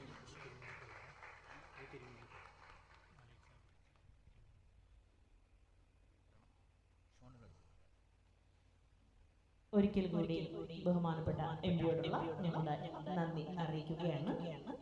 തുടർന്ന് ആശംസ പ്രസംഗം നിർവഹിക്കുന്നതിനായി കോട്ടയം ജില്ലാ പഞ്ചായത്ത് മെമ്പർ ശ്രീ ഷോൺ ജോർജ് ക്ഷണിക്കും. അഭിവന്യ തിരുമേനിമാരെ, വൈദികരെ, ബഹുമാനപ്പെട്ട MP, ജില്ലാ ബ്ലോക്ക് ഗ്രാമപഞ്ചായത്ത് മെമ്പർമാരെ, ഏറെ ബഹുമാനപ്പെട്ട വൈദികരെ, സഹപ്രവർത്തകരെ, സുഹൃത്തുക്കളെ, ഞാനും ഈ പേര് അഭിസംബോധന ചെയ്ത് ഇനിയും സമയം കളയേണ്ട എന്നതുകൊണ്ടാണ് ഇങ്ങനെ ഒഴിവാക്കിയത്. ഞാൻ കാർഷിക മേഖലയെക്കുറിച്ച് പറയുകയാണെങ്കിൽ, ഞാൻ കഴിഞ്ഞ വർഷവും കഴിഞ്ഞ മുമ്പത്തെ വർഷവും ഒക്കെ CSI മഹാടവ് സംഘടിപ്പിച്ച ഈ കാർഷിക മേഖലയിൽ പങ്കെടുത്ത വ്യക്തിയാണ് ഞാൻ. എനിക്ക് ഈ വിഷയത്തിൽ ഏറ്റവും കുറഞ്ഞ അരമണിക്കൂറെങ്കിലും വേണം സംസാരിക്കാൻ. ഞാൻ എൻ്റെ അനുഭവം കൊണ്ട് ഒരു കർഷകനായി ജീവിക്കണം എന്ന് മനസ്സുകൊണ്ട് ഏറെ ആഗ്രഹിച്ച ഒരു വ്യക്തിയും അതിനുവേണ്ടി ശ്രമിക്കുന്ന ഒരാളോ എന്ന് വെച്ചാൽ ഞാൻ 24 മണിക്കൂറും കാർഷിക വൃത്തിയായി നടക്കുന്ന ഒരു വ്യക്തിയാണ് എന്ന് ഞാൻ പറയുന്നില്ല. പക്ഷെ കഴിഞ്ഞ വർഷം ഞാൻ ഇവിടെ നിന്ന് സംസാരിച്ചതിനേക്കാൾ അല്പം അഹങ്കാരത്തോടു കൂടിയാണ് ഞാൻ ഈ വർഷം ഇവിടെ നിൽക്കുന്നത്. കാരണം എൻ്റെ പറമ്പിൽ കഴിഞ്ഞ വർഷം മാത്രം ഞാൻ 4 ഏക്കറിലെ മലയിഞ്ചി നട്ടു. 220ഓളം റംബൂട്ടാൻ പുതിയത് ഞാൻ പ്ലാൻ ചെയ്തു. 900 കമുക് ഞാൻ നട്ടു. 100 പ്ലാവ് ഞാൻ നട്ടു. 3000 കാപ്പി ഞാൻ ഈ കഴിഞ്ഞ വർഷം പ്ലാൻ ചെയ്തു. അപ്പോൾ കഴിഞ്ഞ വർഷം വന്ന് സംസാരിച്ചതിനേക്കാൾ അല്പം കർഷകനാണ് എന്നുള്ളൊരു ചെറിയ അഹങ്കാരം എനിക്ക് പ്രാവശ്യം സംസാരിക്കുമ്പോഴുണ്ട്. എനിക്ക് ബഹുമാനപ്പെട്ട തിരുമേനി ഉദ്ഘാടന പ്രസംഗത്തിൽ സംസാരിച്ചപ്പോൾ എനിക്ക് ഭയങ്കര കൗതുകം തോന്നി. തിരുമേനി സംസാരിക്കുമ്പോൾ ഇപ്പോൾ ഞാൻ സംസാരിച്ച പോലെ അല്പം ഒരു വലിയ ഒരു ആത്മാഭിമാനത്തോടു കൂടിയാണ് തിരുമേനി പറഞ്ഞത്. ഞങ്ങൾ ഇത്ര ഡ്രാഗൺ ഫ്രൂട്ട് ഞങ്ങൾ നട്ടു, ഇത്ര വിറ്റു. ശരിക്കും അത് പറയുമ്പോൾ ഒരു അഭിമാനമാണ്. പക്ഷെ ഇവിടെ എല്ലാവരും സംസാരിച്ചു ഇവിടെ എല്ലാവരും സംസാരിച്ചൊരു കാര്യം, നമ്മളെ ഇവിടെ പിതാവ് സൂചിപ്പിച്ചു, നമ്മുടെ കുട്ടികൾ മൈഗ്രേറ്റ് ചെയ്യുന്നു. നമ്മുടെ വിദ്യാർത്ഥികൾ ഈ നാട് വിട്ട് എങ്ങോട്ടൊക്കെ പലായനം ചെയ്യുന്നു. അവർക്ക് കാർഷിക വൃത്തി ലാഭകരമാണ്, അല്ലെങ്കിൽ അവർക്ക് മറ്റു ഇതര മേഖലയിൽ നിന്ന് അല്ലെങ്കിൽ വിദേശത്തേക്ക് പോയാൽ അവർക്ക് ലഭ്യമാകുന്ന വരുമാനം നമ്മുടെ നാട്ടിൽ നിന്നും കിട്ടുമെന്ന് അവരെ ബോധ്യപ്പെടുത്തി കൊടുത്താൽ ഈ കുട്ടികളോട് നിൽക്കാൻ തയ്യാറാണ്. അടിസ്ഥാനപരമായി സാമ്പത്തിക വിഷയത്തിന് മാത്രമല്ല, അതുകൂടെ ഒന്ന് പഠിച്ചിരിക്കേണ്ടതാണ്. സാമ്പത്തികത്തിനപ്പുറത്തേക്ക് ലൈഫ് സ്റ്റൈലും ഈ കുട്ടികളെ വിദേശത്തേക്ക് ആകർഷിക്കുന്നുണ്ട് എന്നുള്ള ഒരു വലിയ ഫാക്ടറാണ്. നമ്മൾ പറയുന്നത് ജീവിക്കാൻ വേണ്ടി മാർഗമില്ലാത്തതുകൊണ്ട് മാത്രമാണ് കുട്ടികൾ പോകുന്നത്. അങ്ങനെ മാത്രമല്ല, ഇപ്പോ ഈ വിദേശത്തേക്കുള്ള ഏജൻസികളുടെ പരസ്യ ഹോർഡിങ്സ് നോക്കിയാൽ അവരാദ്യം സ്ട്രെസ് കൊടുക്കുന്നത് അവരുടെ ലൈഫ് സ്റ്റൈലിനെ കുറിച്ചാണ്. യൂറോപ്യൻ ലൈഫ് സ്റ്റൈലിനെ കുറിച്ചുള്ള പബ്ലിസിറ്റി കൊടുത്താൽ നമ്മുടെ കുട്ടികളെ കൂടുതൽ ആകർഷിക്കുന്നു. അപ്പോൾ ഈ കർഷകര്, പ്രത്യേകിച്ച് അവരുടെ കാരണവന്മാര്, ഞാൻ ഉറപ്പിച്ചു പറയുന്നു, മാന്യമായി കൃഷി ചെയ്താൽ, ഇപ്പൊ ഇവിടെ ബഹുമാനപ്പെട്ട ഉദ്ഘാടന പ്രസംഗത്തിൽ തിരുമേനി സൂചിപ്പിച്ചു, ടെക്നോളജിയെ നമ്മൾ യൂസ് ചെയ്യാൻ ഒരിക്കലും തയ്യാറാകുന്നില്ല. നമ്മൾ തമിഴ്നാട്ടിലേക്ക് പോയാൽ വളരെ ഫലപ്രദമായി അവരത് ഉപയോഗിക്കുന്നത് നമുക്ക് കാണാം. നമ്മൾ ഇവിടുന്ന് തമിഴ്നാട്ടിലേക്ക് പോകണ്ട, പാലക്കാട്ടിൽ നമ്മുടെ മലയാളികളായ കർഷകർ പാലക്കാട്ടേക്ക് ചെന്നാൽ നമുക്ക് കൃത്യമായി മനസ്സിലാക്കാം നമ്മൾ എത്ര ക്രിയാത്മകമായി ടെക്നോളജിയും സർക്കാർ സംവിധാനങ്ങളെയും അവർ ഉപയോഗിക്കുന്നു. ഇപ്പോ നമുക്ക് കാർഷിക ഉൽപ്പന്നങ്ങൾക്ക് സ്പാം പദ്ധതി വഴി 80% സബ്സിഡി ഉണ്ട്. കാർഷിക സൊസൈറ്റികൾ, ഞാൻ തലനാട് എന്റെ സ്ഥലമുള്ള തലനാട് കാർഷിക സൊസൈറ്റിയുടെ സെക്രട്ടറിയാണ്. എന്റെ സൊസൈറ്റി വഴി ഞങ്ങൾ ആപ്ലിക്കേഷൻ കൊടുത്തിട്ടുണ്ട് 10 ലക്ഷം രൂപയുടെ ഉപകരണങ്ങൾ. 2 ലക്ഷം രൂപയാണ് നമുക്ക് അടയ്ക്കേണ്ടത്. കഴിഞ്ഞ വർഷത്തെ, ഞാൻ രാഷ്ട്രീയം പറയല്ല, കഴിഞ്ഞ വർഷത്തെ ആ പൈസ ഇതുവരെ കിട്ടിയിട്ടില്ല. കേന്ദ്രത്തിൽ നിന്ന് പൈസ കൊടുത്ത് സംസ്ഥാന സർക്കാർ വിതരണം ചെയ്തിട്ടുണ്ട്. അതാണ് ഇപ്പോഴത്തെ അവസ്ഥ. ഞാൻ പറഞ്ഞത് സർക്കാർ പദ്ധതികൾ ഇല്ലാഞ്ഞിട്ടല്ല, വളത്തിന് കൃത്യമായി സർക്കാരിന് സബ്സിഡി ഉണ്ട്. മാത്രമല്ല 60 കഴിഞ്ഞ മുഴുവൻ കർഷകർക്കും വർഷം 6000 രൂപ അക്കൗണ്ടിലെത്തുന്നുണ്ട്. ഇപ്പം പറഞ്ഞു കർഷകർക്ക് ഒന്നും ലഭ്യമല്ല, കർഷകർക്ക് ലഭ്യമാണ്. കർഷകർക്ക് സർക്കാർ സംവിധാനങ്ങളിൽ ലഭിക്കുന്ന പ്രോത്സാഹനങ്ങൾ കിട്ടിയിട്ടുണ്ട്. പക്ഷെ നമ്മുടെ മേഖലയെ ബാധിക്കുന്ന വിഷയം എന്താണ്? അടിസ്ഥാനപരമായി നമ്മുടെ മേഖലയെ ബാധിക്കുന്ന ഏറ്റവും വലിയ വിഷയം റബ്ബറിന്റെ വില തകർച്ചയാണ്. മാത്രമല്ല, ഇപ്പൊ ഞാനും ജറ്റാനും സൂചിപ്പിക്കുകയായിരുന്നു, റബ്ബർ എന്ന് പറയുന്നത് ഒരു കൃഷിയായ നാണ്യവിള തന്നെയാണ്. റബ്ബറിനെ റബ്ബർ എന്ന് പറയുന്ന ഒരു ഉൽപ്പന്നം നമ്മളെ മടി പിടിപ്പിച്ചു എന്നുള്ളതെങ്കിൽ, അല്ലെങ്കിൽ നമ്മളെ കർഷകരല്ലാതാക്കി മാറ്റിയതിൽ റബ്ബറിന് വലിയ പങ്കുണ്ട്. 2 വർഷത്തിനപ്പുറത്തേക്ക് റബ്ബറിന് പരിപാലനമില്ല, നമ്മൾ അതിന്റെ പുറകെ നിൽക്കാറില്ല. ഇപ്പൊ ജറ്റാ സൂചിപ്പിച്ച ഇവിടെ 235 കുടുംബങ്ങളാണ് ഇവിടെ ഒരു വാർഡിൽ പുതിയ ഡീലിമിറ്റേഷൻ അനുസരിച്ചുള്ളത്. കണക്കെടുത്തപ്പോൾ അതിനകത്ത് 10 പേരില്ല കർഷകർ, എന്നാൽ 200 പേരും കർഷകരാണ്. നമ്മൾ പറഞ്ഞു വരുമ്പോ 200 പേര് കർഷകരാണ്, പക്ഷെ കൃഷി ചെയ്യുന്ന 10 പേര് മേലുകാവ് പഞ്ചായത്തിലില്ല, അല്ലേ? ഒരു വാർഡിൽ 10 പേരില്ല. ഈ കണക്കിന്റെ പ്രശ്നം എന്ന് പറയുന്നത് തിരുമേനി സൂചിപ്പിച്ചത് തന്നെയാണ്. ഈ കൃഷിയെ പുതിയ തലമുറയ്ക്ക് മുമ്പിൽ ലാഭകരമായി നമ്മൾ അവതരിപ്പിച്ച് കാണിച്ചില്ലെങ്കിൽ ഇനിയും ഈ മൈഗ്രേഷൻ തുടരും. വെല്ലിച്ചമല, അരുവിത്ര വെല്ലിച്ചമലയിൽ ഇപ്പൊ അരുവിത്ര പാലത്ത് നിന്ന് വലത്തോട്ട് നോക്കിയാൽ ഫുള്ള് മറ്റേ വലയിട്ടേക്കുന്ന കാണാം. വെള്ളുകുന്നൽ ജോഷിയുടെ പറമ്പാണ്. ഈ വർഷം അദ്ദേഹത്തിന്റെ 6 ഏക്കർ പറമ്പ് ലേലം ചെയ്തേക്കുന്ന 84 ലക്ഷം രൂപയ്ക്കാണ്. അപ്പം വരുമാനം കിട്ടാത്തതൊന്നുമല്ല പിതാവിന്. അപ്പം പിതാവ് ഇപ്പൊ 2500 കിലോ ഡ്രാഗൺ ഫ്രൂട്ട് വിട്ടെന്ന് പറയുന്നത്. അത് എത്ര ഏക്കറാണെന്ന് എനിക്കറിയില്ല, 2.5 ഏക്കറാണ്. ഡ്രാഗൺ ഫ്രൂട്ടിന്റെ ആവറേജ് വില 200 രൂപയ്ക്ക് മുകളിലാണ്. 200 രൂപ ആവറേജ് വില 200 രൂപയാണ്. 200 രൂപ വെച്ച് 2500 കിലോ എത്ര രൂപയായി? 50 ലക്ഷം രൂപ. 5 ലക്ഷം രൂപ. 5 ലക്ഷം രൂപ. സോറി, ക്ഷമിക്കണം, 5 ലക്ഷം രൂപ. 2.5 ഏക്കറിൽ 5 ലക്ഷം രൂപയുടെ വരുമാനം ഉണ്ടാക്കാമെന്ന് തെളിയിച്ചു കൊടുത്ത ഒരു കർഷകരൊക്കെ നമ്മുടെ മുമ്പിൽ ഇരിക്കുകയാണ്. ഞാൻ ചുമ്മാ ഒരു ഉദാഹരണം പറഞ്ഞതാണ്. അപ്പോ 2.5 ഏക്കറുള്ള ഒരു സാധാരണക്കാരൻ ഇന്ന് മേലുകാവ് പഞ്ചായത്ത് പട്ടിണിക്കാരനാണ്. മേലുകാവ് പഞ്ചായത്തിൽ അയാൾക്ക് ജീവിക്കാൻ മാർഗമില്ല. അയാൾ എവിടുന്നേലും ഒരു ബാങ്ക് വായ്പ എടുത്തിട്ടുണ്ടാവും. ആ ബാങ്ക് വായ്പയുടെ പേരിൽ നെഞ്ചത്ത് തിരുമ്പി ആത്മഹത്യ എപ്പോൾ ചെയ്യണമെന്ന് ആലോചിച്ച് നടക്കുക. ഞാൻ പറഞ്ഞത് ഇവിടെ പഞ്ചായത്ത് പ്രസിഡന്റ് സൂചിപ്പിച്ചു, നമ്മൾ കഴിക്കുന്ന ഓരോ വസ്തുവിനും, നമ്മൾ കഴിക്കുന്ന ഓരോ ഭക്ഷണത്തിലും ഒരു കർഷകന്റെ വേർപ്പുണ്ട്. ആ ഭക്ഷണത്തിന് ഷോർട്ടേജ് ഉണ്ട് ഈ നാട്ടിൽ, പ്രത്യേകിച്ച് ഫ്രൂട്ട്സിനെ സംബന്ധിച്ച്. ട്രോപ്പിക്കൽ ഫ്രൂട്ട്സ് ഞങ്ങളൊരു പ്രപ്പോസൽ കേന്ദ്ര സർക്കാരിന് മുമ്പിൽ കൊടുത്തിട്ടുണ്ട്. നമുക്കിപ്പോൾ ഇതെല്ലാം ഹോർട്ടിക്രോപ്പിന് കീഴിലാണ് വരുന്നത്. ഹോർട്ടിക്രോപ്പിൽ നിന്ന് മാറിയിട്ട് ട്രോപ്പിക്കൽ ഫ്രൂട്ട്സിന് പുതിയ ഡിപ്പാർട്ട്മെന്റ് ഉണ്ടാകണം. ട്രോപ്പിക്കൽ ഫ്രൂട്ട്സിന് വേണ്ടി പുതിയ ഡിപ്പാർട്ട്മെന്റ് ഉണ്ടാകണം. അതിന് പ്രോത്സാഹനം ലഭിക്കണം. ഞാൻ ഉറപ്പിച്ചു പറയുന്നു, ഇന്ത്യ മഹാരാജ്യത്തെ പ്രത്യേകിച്ച് അടൂര് മുതൽ മൂവാറ്റുപുഴ വരെയുള്ള സെൻട്രൽ കേരള ബെൽറ്റ്, നമ്മുടെ മൂവാറ്റുപുഴയും കോട്ടയവും ഇടുക്കിയും പത്തനംതിട്ടയും ഉൾപ്പെടെ കൊട്ടാരക്കര വരെയുള്ള പ്രദേശത്തെ സെൻട്രൽ കേരള ബെൽറ്റിൽ എന്ത് കുഴിച്ചിട്ടാലും ഉണ്ടാവും. എന്ത് കുഴിച്ചിട്ടാലും ലോകത്ത് തന്നെ ഏറ്റവും അധികം ട്രോപ്പിക്കൽ ഫ്രൂട്ട്സ് അവക്കാഡോ ആകട്ടെ. ഇപ്പോ ഇടുക്കിക്കാരുടെ മനസ്സിലാക്കി ഇവിടെ ചിലക്ക് ഇരിപ്പുണ്ട്. ഇടുക്കിക്കാർക്കോട് ഏലമല്ലാതെന്നും പറഞ്ഞാൽ അവർക്ക് ഇഷ്ടമല്ല. ഏലത്തെക്കാൾ ലാഭം ഇടുക്കിയിൽ അവക്കാഡോ തരും. 10 ലക്ഷം രൂപ ഒരു ഏക്കറിൽ അവക്കാഡോയിൽ നിന്ന് നമുക്ക് വരുമാനം ഉണ്ടാക്കാൻ പറ്റും. 10 ലക്ഷം രൂപ. പക്ഷെ ഇതിനൊന്നും നമ്മൾ ചിന്തിക്കുന്നില്ല, ദിശാബോധമില്ല. ആരെങ്കിലും എന്തെങ്കിലും ചെയ്യുന്നു, അത് ചെയ്യുന്നു. ഇപ്പൊ പലരും റബ്ബർ വെട്ടിക്കളയാത്തതിന്റെ കാര്യം എന്താണെന്നറിയോ? ഞാൻ വെട്ടിക്കളഞ്ഞിട്ട് അപ്പുറത്തെ ഉള്ളവന് അവൻ വെട്ടാതെ നിൽക്കും. അവൻ വെട്ടാതെ നിൽക്കുന്ന സമയത്ത് ഞാൻ ഇവിടെ റംബൂട്ടാൻ വെക്കും. അപ്പോൾ റബ്ബറിന് വില കൂടിയാൽ ഞാൻ മണ്ടറാം. അപ്പുറത്ത് അവന്റെ റബ്ബർ നിൽപ്പുണ്ട്, ഞാൻ വെട്ടിക്കളഞ്ഞ് മറ്റെന്തെങ്കിലും വെച്ചാൽ ഞാൻ മണ്ടരാവും. നമ്മളൊന്നും മാറി ചിന്തിക്കും. ഞാനൊരു കാര്യം പറഞ്ഞു, 100 വർഷങ്ങൾക്ക് മുമ്പ് നമ്മുടെ കാരണവന്മാര് മർഫി സാഹിബ് റബ്ബറുമായിട്ട് ഇങ്ങോട്ട് വന്നപ്പോ ഇത് കൊള്ളാമെന്ന് കണ്ട് ആ റബ്ബറിലേക്ക് മാറാൻ നമ്മുടെ കാരണവന്മാർ കാണിച്ച വിവേകം എന്തുകൊണ്ട് റബ്ബറിൽ നിന്നും മാറാൻ നമ്മൾ കാണിക്കുന്നില്ല? പകുതി, ഞാനെല്ലാം പറയുന്നില്ല, പകുതി റബ്ബറിന്റെ കാലഘട്ടം അവസാനിച്ചു. കാരണം ടെക്നോളജി മാറി, റബ്ബറിനെ സബ്സ്റ്റിറ്റ്യൂട്ട് ചെയ്യാൻ 100 കാര്യങ്ങൾ വന്നിരിക്കുന്നു. മാത്രമല്ല കൃഷി ആഫ്രിക്കൻ കൺട്രീസിലും ചൈനയിലും മലേഷ്യയിലും ഉൾപ്പെടെയുള്ള കൃഷി വലിയ രീതിയിൽ വ്യാപിച്ചിരിക്കുന്നു. അവിടേക്ക് നമ്മൾ വീണ്ടും ഈ 150 രൂപ പ്രൊഡക്ഷൻ കോസ്റ്റുമായിട്ടാണ് നമ്മൾ ഇപ്പോൾ നിൽക്കുന്നത്. അവർ 70 രൂപയായിട്ടാണ് പ്രൊഫഷണൽ കോസ്റ്റുമായിട്ട് 50 രൂപ ലാഭം മതി 120 രൂപയ്ക്ക് കൊടുക്കാൻ തയ്യാറായിട്ട് അന്യ രാജ്യങ്ങൾ നിൽക്കുകയാണ്. നമ്മളിപ്പോഴും റബ്ബറിന് വേണ്ടി മുദ്രാവാക്യം 1999-ലും 95-ലും ഉണ്ടായ കാട്ടുകരാർ അനുസരിച്ച് നമ്മുടെ എക്സ്പോർട്ട് പോളിസികളിൽ ഒരു വ്യത്യാസവും വരുത്താൻ ആരുണ്ടാക്കി എന്തുണ്ടാക്കിയെന്ന് ഞാൻ പറയുന്നില്ല. പക്ഷേ നമ്മുടെ എക്സ്പോർട്ട് പോളിസികളിൽ ഒരു വ്യത്യാസവും വരുത്താൻ നമുക്കിനി കഴിയില്ല. 163 രാജ്യങ്ങൾ ഒരുമിച്ച് ഒപ്പിടണം. കാട്ടുകരാറിലും ആസിയാൻ കരാറിലും നമ്മൾ ഒപ്പിട്ടതാണ്. അപ്പം ഇതിന്റെ ഇറക്കുമതി നിയന്ത്രിക്കാനോ ടാക്സിനെ നിയന്ത്രിക്കാനോ കേന്ദ്ര സർക്കാരിന് കഴിയില്ല. അതുകൊണ്ട് തന്നെ ഇതിന്റെ ഭാവി ഇപ്പൊ കാണുന്നതിനപ്പുറത്തൊന്നും പ്രതീക്ഷിക്കേണ്ട. എന്റെ പറമ്പിൽ തുടങ്ങിയ നിർത്താൻ പറ്റിയാത്ത അവസ്ഥ ഇതാ ഈ പറഞ്ഞു പോകും. ഞാൻ ദീർഘിപ്പിക്കുന്ന ഒറ്റ കാര്യങ്ങൾ മാത്രം സൂചിപ്പിച്ചുകൊള്ളാം. എന്റെ പറമ്പിൽ ചേനാട് നമുക്കൊരു പറമ്പുണ്ട്. അവിടെ റബ്ബർ വെട്ടിക്കഴിഞ്ഞപ്പോൾ എൻ്റെ ഒരു സുഹൃത്തല്ല, എൻ്റെ ബന്ധുക്കാരനാണ്. നീ റബ്ബർ വെക്കണ്ട, നീ മലവേമ്പ് കാട്ടുകിടക്ക വെക്കാൻ പറഞ്ഞു. അപ്പൊ ഞാൻ ഇത് കൊള്ളാം കാട്ടുകിടക്ക വെച്ചു. 1200 തൈ വെച്ചു. ഒരു 1100 എണ്ണം വലിയ കുഴപ്പമില്ലാതെ കുറേ എണ്ണം പിന്നെ പോയി. ഇപ്പോൾ 1000 എണ്ണം ഉണ്ട്. ഇതിന്റെ വില എന്താവുമെന്ന് അറിയത്തില്ല. ഈ പുള്ളി തടിക്കച്ചവടക്കാരനാ, നല്ല വില കിട്ടും, ധൈര്യമായിട്ട് വെച്ചോളാൻ പറഞ്ഞ് ഞാൻ വെച്ചു. ഇപ്പൊ 7 വർഷമായി ഒരു 35-40 വണ്ണം ഉണ്ട് ഈ സാധനത്തിൽ.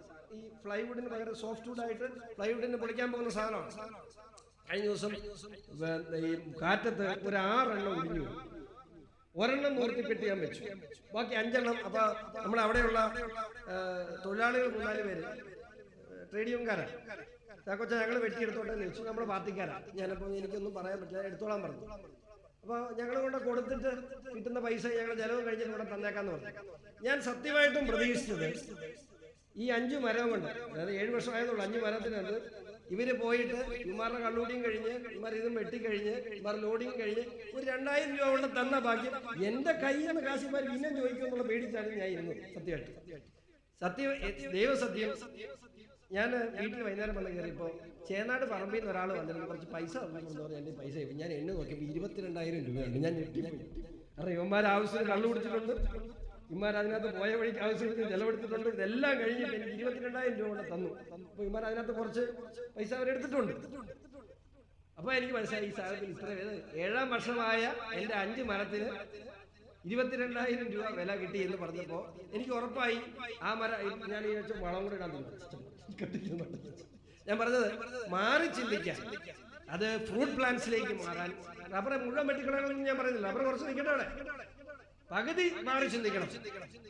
അല്ലെങ്കിൽ ഒരു തലം ഇനി പ്രസംഗിക്കാൻ നമ്മളൊക്കെ ഇവിടെ ഉണ്ടാവും. പ്രസംഗം കേൾക്കാൻ ആളില്ലാത്ത രീതിയിൽ നമ്മുടെ കുട്ടികൾ നമ്മളെ വിട്ട് വിദേശ രാജ്യങ്ങളിലേക്ക് പലായനം ചെയ്യുന്നത് കണ്ടു നിൽക്കേണ്ട ഗതികേട്. അത് അവർക്ക് പറഞ്ഞു കൊടുക്കേണ്ട, ചെയ്ത് കാണിച്ചു കൊടുക്കേണ്ട, തെളിയിച്ചു കൊടുക്കേണ്ട കടമ നമ്മുടെ ഈ തലമുറയ്ക്കുണ്ട്. അതിന് തീർച്ചയായിട്ടും ഇത്തരം പരിപാടികൾ, പ്രത്യേകിച്ച് തിരുമേനി ഈ വിഷയത്തിൽ വളരെ ഗൗരവമായി തന്നെ ഇതിനെ കാണുകയും എല്ലാ വർഷവും ഈ പരിപാടി വളരെ ഗംഭീരമായി തന്നെ നടത്തുകയും ചെയ്യുന്ന തിരുമേനിക്കും അതിന് നേതൃത്വം കൊടുക്കുന്ന മുഴുവൻ വൈദികർക്കും സഭാ സമൂഹത്തിനും എൻ്റെ ആശംസകൾ അറിയിക്കുന്നു. നന്ദി, നമസ്കാരം. ഈസ്റ്റ് കേരള മഹാനഗര കാർഷികോത്സവത്തിന്റെ നിരന്തര സാന്നിധ്യമായിരുന്ന കോട്ടയം ജില്ലാ പഞ്ചായത്ത് മെമ്പർ ശ്രീ ഷോൺ ജോർജിന്റെ വാക്കുകൾക്ക് നന്ദി പറയുന്നു. ഈ വേദിയിൽ ഇപ്പോൾ ഈ കാർഷികോത്സവം ഉദ്ഘാടനം ചെയ്ത അഭിവന്ധ്യ റവറൻഡ് ഡോക്ടർ മലയിൽ സാബു കോശി ചെറിയൻ തിരുവനന്തപുരം ആദരവ് നൽകുകയാണ്.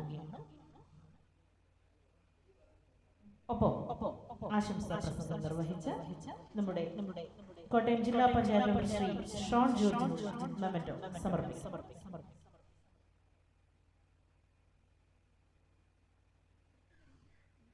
അഭിവന്ധ്യ ഡോക്ടർ മലയിൽ സാബു കോശി ചെറിയ തിരുവനന്തപുരത്തുള്ള ആദരവ് മെമന്റോ ഇപ്പോൾ അഭിവന്ധ്യ ഫ്രാൻസിസ് നൽകുന്നത്.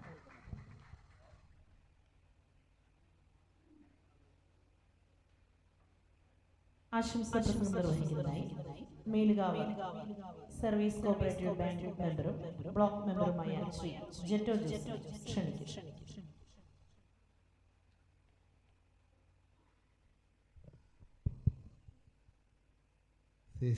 ഈസ്റ്റ് കേരള മഹാനഗരയുടെ നേതൃത്വത്തിലെ 14ാമത് കാർഷികോത്സവത്തിൻ്റെ അധ്യക്ഷത ഇരിക്കുന്ന ഏറ്റവും അതിനായ റൈറ്റ് റവറൻ VS ഫ്രാൻസിസ് തിരുമേനി, ഉദ്ഘാടനം ചെയ്ത റവറൻ ഡോക്ടർ മലയിൽ സാബു കോശി ചെറിയാൻ അവറുകൾ, അതുപോലെ ഇവിടുന്ന് കടന്നുപോയ ഏറ്റവും പ്രിയപ്പെട്ട ഫ്രാൻസിസ് ജോർജ് MP, വേദിയിലിരിക്കുന്ന ഏറ്റവും വിശിഷ്ട വ്യക്തികളെ, ഏറ്റവും ബഹുമാനരായ വൈദികരെ, ഇവിടെ എത്തിയിരിക്കുന്ന ബഹുമാനരെ, ഈസ്റ്റ് കേരള ഡയോസിന് കീഴിലുള്ള പ്രിയപ്പെട്ട കർഷക സുഹൃത്തുക്കളെ, നമുക്കറിയാം ഈസ്റ്റ് കേരള ഡയോസിൻ്റെ 14ാമത് കാർഷികോത്സവം വളരെ നല്ല രീതിയിൽ 2 ദിവസം വളരെ ഗംഭീരമായി നടത്തി വരികയാണ്. നമ്മളെ സംബന്ധിച്ചിടത്തോളം നമ്മുടെ കാർഷിക മേഖല, മേലിയാവിനെ സംബന്ധിച്ചിടത്തോളം ഏറ്റവും കാർഷിക മേഖല എന്ന് അഭിമാനിക്കാവുന്ന ഒരു പ്രദേശമാണ് നമ്മുടെ മേലിയാവ്. അതുപോലെ തന്നെ CSI ഈസ്റ്റ് കേരള മഹാ ഇടവകയുടെ ഏത് പ്രദേശവും ഇതുപോലെ തന്നെ പല രീതിയിലുള്ള കാർഷിക മേഖല, അതായത് ഹൈറേഞ്ചിൽ ചെല്ലുമ്പോൾ അതിൻ്റെ ആയിട്ടുള്ള സുഗന്ധ വിളകളുടെ ഒരു നാട്, ഇവിടെ വരുമ്പോഴത്തേനും അത് റബ്ബർ മേഖലയുടെ ഒരു നാട്, പല മേഖലയിൽ ചെല്ലുമ്പം ഈസ്റ്റ് കേരള ഡയോസിൻ്റെ കീഴിൽ വരുന്നിടത്ത് ഒരു പ്രത്യേക കാർഷിക മേഖലയായിട്ട് പോയിക്കൊണ്ടിരിക്കുന്ന ഒരു പ്രദേശമാണ്.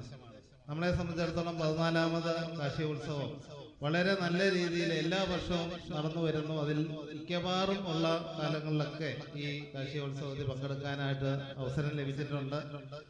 വളരെ നല്ല രീതിയിൽ കൃഷിക്കാരെ പ്രോത്സാഹിപ്പിച്ചുകൊണ്ടുള്ള ഈ പ്രവർത്തനം വളരെ കർഷകർക്ക് ഏറ്റവും പ്രയോജനമായി, അവരുടെ കർഷകരുമായിട്ട് ഇവിടെ പല സ്റ്റാളുകളൊക്കെ ഉണ്ട്. അവരുടെ ഇതുപോലുള്ള ചെറുധാന്യങ്ങൾ, അതുപോലെയുള്ള അവർ ഉൽപ്പാദിപ്പിച്ച അല്ലെങ്കിൽ വിഷമില്ലാതെ ഉൽപ്പാദിപ്പിക്കുന്ന പൊടി ഐറ്റങ്ങൾ എല്ലാം ഇവിടെ പ്രദർശനമായിട്ട് അവർ ഓരോ ഗ്രൂപ്പുകളിലുണ്ടാക്കിയ സാധനങ്ങളൊക്കെ ഇവിടെ പ്രദർശനങ്ങളായിട്ടുണ്ട്. അതുപോലെ തന്നെ സ്റ്റാളുകളിൽ നമ്മുടെ കർഷക നേഴ്സറിയിൽ നിന്നുള്ള സാധനങ്ങളൊക്കെ വളരെ മേന്മയേറിയ രീതിയിലുള്ള കർഷകരെ പരിചയപ്പെടുത്തിക്കൊണ്ടുള്ള നമുക്കറിയാം നാട്ടിൻപുറത്തുള്ള ആൾക്കാർക്ക് കാലത്തിനനുസരിച്ചുള്ള ഒരു മാറ്റം അവർക്ക് വരുത്തുന്നതിന് വേണ്ടിയിട്ട് ഈ കാർഷിക മേഖല വളരെ പ്രയോജനകരമായിട്ട് നടക്കുന്നതായിട്ട് മനസ്സിലാക്കാനായിട്ട് സാധിക്കുന്നു. നമ്മളെ സംബന്ധിച്ചിടത്തോളം നമുക്കറിയാം, നമ്മളിവിടെ പറഞ്ഞിരിക്കുന്ന പോലെ നമുക്കറിയാം നമ്മുടെ തൊഴിലുറപ്പ് പദ്ധതി പ്രകാരം നമുക്കറിയാം, നമുക്ക് എത്ര പേർക്ക് അറിയാവുന്ന അറിയത്തില്ല, നമ്മുടെ കൃഷിഭൂമി കൃഷി യോഗ്യമായിട്ടുള്ള വേറെ കൃഷി ചെയ്യുന്നില്ലാത്ത തരിശു ഭൂമിയിൽ ഒരു കൃഷി ഓഫീസർ റിപ്പോർട്ട് ചെയ്താൽ നമ്മുടെ തൊഴിലുറപ്പ് തൊഴിലാളികൾ വന്ന കൃഷിഭൂമി കൃഷിയോഗ്യമാക്കി കൊടുക്കുന്ന സൗജന്യമായിട്ടാണ് കൊടുക്കണം. നമ്മൾ സൗജന്യമായിട്ട് കൃഷിയോഗ്യമാക്കി കൊടുക്കുന്ന കൃഷി സമ്പ്രദായം നമുക്കുണ്ട്. എന്ന് പറഞ്ഞാൽ നമ്മുടെ സർക്കാരിൻ്റെ ഭാഗത്തു നിന്ന് നമ്മുടെ പഞ്ചായത്ത് വഴി അത് നടപ്പാക്കാനായിട്ടുള്ള സാഹചര്യങ്ങളുണ്ട്. അതുപോലെ നമുക്കറിയാം, ഈരാറ്റുപേട്ട പ്രസിഡന്റ് പറയേണ്ട കാര്യമാണ്, നമുക്കറിയാം നമ്മുടെ കൂലി സബ്സിഡി. നമ്മളൊരു കൃഷിക്കാരനാണെങ്കിൽ അദ്ദേഹത്തിൻ്റെ പറമ്പിൽ കൃഷി ചെയ്യുന്ന ഉൽപ്പന്നങ്ങൾക്ക് അവർക്ക് കൂലി സബ്സിഡി ആയിട്ട് കൃഷി ഓഫീസർ റിപ്പോർട്ട് ചെയ്താൽ അത് കൂലി സബ്സിഡി ആയിട്ട് ഇപ്പം നമുക്കറിയാം ഒരു മിനിമം ഏക്കർ അനുസരിച്ചാണ് അല്ലെങ്കിൽ സെന്റ് അനുസരിച്ച് നമുക്ക് ഇത്ര രൂപ കൊടുക്കാമെന്നുള്ള ഇതുണ്ട്. അതനുസരിച്ച് ബ്ലോക്കിൽ നിന്ന് ഫണ്ടുകൾ വെച്ചിട്ടുണ്ട്. അതുപോലെ തന്നെ നമുക്കറിയാം JLG ഗ്രൂപ്പിടെ കുടുംബശ്രീകൾ വഴി ഏറ്റവും കൂടുതൽ കപ്പ, അതുപോലെ തന്നെ വാഴ, മുഴുവൻ JLG ഗ്രൂപ്പുകളെല്ലാം നമുക്കറിയാം കുടുംബശ്രീ വഴി മുഴുവൻ ഈ ഇതുപോലെയുള്ള കൃഷികൾ ചെയ്യുന്നുണ്ട്. ഇത് നമ്മൾ മനസ്സിലാക്കുക, അതായത് നമ്മുടെ ഇടത്തരമായിട്ടുള്ള കൃഷിക്കാർ ഇത് മനസ്സിലാക്കുന്നുണ്ടോ ഇല്ലയോ എന്നുള്ളത്, അല്ലെങ്കിൽ കൃഷിക്കാരിലേക്ക് ഇങ്ങനെയുള്ള കാര്യങ്ങൾ അടിത്തട്ടിലേക്ക് ഇറങ്ങി ചെല്ലുന്നുണ്ടോ ഇല്ലയോ എന്നുള്ള കാര്യങ്ങളാണ് നമുക്ക് കൂടുതൽ അവരെ അറിവ് ഉള്ളവരാക്കി എടുക്കുക എന്നുള്ളതാണ് കൂടുതൽ നമ്മൾ വേണ്ടതെന്നാണ് എനിക്ക് തോന്നുന്നത്. അതുപോലെ ധാരാളം കാര്യങ്ങളുണ്ട്. ഇതുപോലെ പഞ്ചായത്ത്, ത്രിതല പഞ്ചായത്തുകളിൽ, അതുപോലെ തന്നെ സർക്കാർ സംവിധാനങ്ങൾ. ഇപ്പം നമുക്കറിയാം ക്ഷീര സംഘമുണ്ട് മേലിയാവിൽ. നമ്മുടെ മേലിയാവ് പഞ്ചായത്തെ സംബന്ധിച്ചിടത്തോളം തന്നെ 4 ക്ഷീര സംഘങ്ങൾ പല വാർഡുകളിലായിട്ടുണ്ട്. നമുക്കറിയാം മേലിയാവ് പഞ്ചായത്ത് വളരെ നല്ല രീതിയിൽ നടക്കുന്ന ക്ഷീര സംഘമുണ്ട്. മേലിയാവ് നല്ല രീതിയിൽ 10,000-2000 ലിറ്റർ പാൽ അളക്കുന്ന ക്ഷീര സംഘങ്ങളൊക്കെ ഉണ്ട്. അതിന് നമുക്കറിയാം ബഹുമാനപ്പെട്ട തോമസ് ചാഴികാടൻ MP ആയിരുന്ന കാലത്ത് 20 ലക്ഷം രൂപ പുതിയ ചില്ലിംഗ് കൂൾ പ്ലാന്റ് പണിത് കെട്ടിടം പണിയുന്നതിന് വേണ്ടിയിട്ടായിട്ട് 20 ലക്ഷം രൂപ കൊടുത്ത് അതിൻ്റെ ടെൻഡർ നടപടി ബ്ലോക്കിൽ നടന്നിരിക്കുകയാണ്. ഇങ്ങനെയുള്ള കർഷകർക്ക് വേണ്ടിയിട്ട് 100 കാര്യങ്ങൾ ചെയ്യുന്നുണ്ട്. പക്ഷേ അത് പ്രയോജനപ്പെടുത്തുന്നുണ്ടോ ഇല്ലയോ, അല്ലെങ്കിൽ കർഷകർ ഇന്നിവിടെ അതിനെ പ്രയോജനപ്പെടുത്തുന്ന, അല്ലെങ്കിൽ അവരത് മുന്നോട്ട് വന്ന എല്ലാ കാര്യങ്ങളും ഷോണിൻ്റെ പുസ്തകത്തിലൂടെ ഉണ്ടായിരുന്നു. എന്നിരുന്നാൽ പോലും നമ്മുടെ പുതുതലമുറ ഈ കാർഷികയിലേക്ക് വരുന്നുണ്ടോ ഇല്ലയോ എന്നുള്ളതാണ് ഇന്നത്തെ ഏറ്റവും വലിയ പ്രശ്നം. അത് ഏത് രീതിയിലാണ് നമ്മുടെ പുതിയ തലമുറയെ ഈ കാർഷിക വൃത്തിയിലേക്ക് അല്ലെങ്കിൽ അവരുടെ കാർഷിക വരുമാനത്തിലേക്ക് കൊണ്ടുവരാനായിട്ട് നമ്മൾ ഇതുപോലെ അധികാര സ്ഥാനത്തിലിരിക്കുന്നവരോ അല്ലെങ്കിൽ ജനപ്രതിനിധികളായിട്ടിരിക്കുന്നവർക്കൊക്കെ കൊണ്ടുവരാൻ പറ്റും എന്നുള്ള ഒരു സാഹചര്യങ്ങളാണ് നമ്മൾ ചിന്തിക്കേണ്ടതെന്ന് ഞാൻ മനസ്സിലാക്കുന്നു. അതുപോലെ നമുക്കറിയാം നമ്മുടെ കോളേജ് പ്രിൻസിപ്പൾ നമ്മുടെ ഗേഷ്മ സാറൊക്കെ വളരെ ഇതിനൊക്കെ താല്പര്യത്തോടുകൂടി ഓരോ കാര്യങ്ങളൊക്കെ സംസാരിച്ച് കാർഷിക മേഖലയിലും അതുപോലെ തന്നെ മേലുകാവ് ഓരോ ടൂറിസം മേഖലയിലൊക്കെ ഉള്ള കാര്യങ്ങൾ ചിലപ്പോഴൊക്കെ സംസാരിക്കാൻ കിട്ടുന്ന അവസരങ്ങളിൽ ഇതിനെപ്പറ്റിയൊക്കെ സംസാരിക്കാൻ വളരെ കാഴ്ചപ്പാടോടുകൂടിയൊക്കെ ഉള്ള കാര്യങ്ങൾ പറയാറുണ്ട്. അത് നമ്മൾ ഡെവലപ്പ് ചെയ്തെടുത്തിട്ടില്ല എന്നുള്ളതാണ് എന്നെ സംബന്ധിച്ചിടത്തോളം എനിക്ക് മനസ്സിലാക്കാനുള്ള കാര്യം. എന്നിരുന്നാലും നമുക്കറിയാം ഇതുപോലെയുള്ള ഈ കാർഷിക മേഖലകൾ പ്രത്യേകിച്ച് CSI ഈസികള മഹായിടവക ആ ഒരു സമൂഹത്തിന് വേണ്ടി തിരുമേനി പറഞ്ഞ സമൂഹത്തിന് വേണ്ടിയിട്ടല്ല ഈ നാടിന് വേണ്ടിയിട്ട് നടത്തുന്ന ഈ കാർഷിക മേള വളരെ നല്ല രീതിയിലാണ് ഇത് വരും നാളുകളിൽ ഇതിലും വിപുലമായിട്ട് കൂടുതൽ പ്രാധാന്യത്തോടുകൂടി കൂടുതൽ കർഷകരെ പങ്കെടുപ്പിച്ചുകൊണ്ട് കൂടുതൽ അവാർഡുകൾ നൽകിക്കൊണ്ട് ഇത് നല്ല രീതിയിൽ കൊണ്ടുപോകാനായിട്ട് സാധിക്കട്ടെ. ഇതിന് എല്ലാവിധ ആശംസകളും നേർന്നുകൊണ്ട് നിർത്തുന്നു. നമസ്കാരം. കർഷകരോടുള്ള കരുതൽ പങ്കുവച്ച ശ്രീ ജിറ്റു ജോസിന്റെ വാക്കുകൾക്ക് നന്ദി പറയുന്നു. Erattupetta block panchayat member Shrimati Bindu Sebastian ആശംസ പ്രസംഗത്തിനായി ക്ഷണിക്കുന്നു.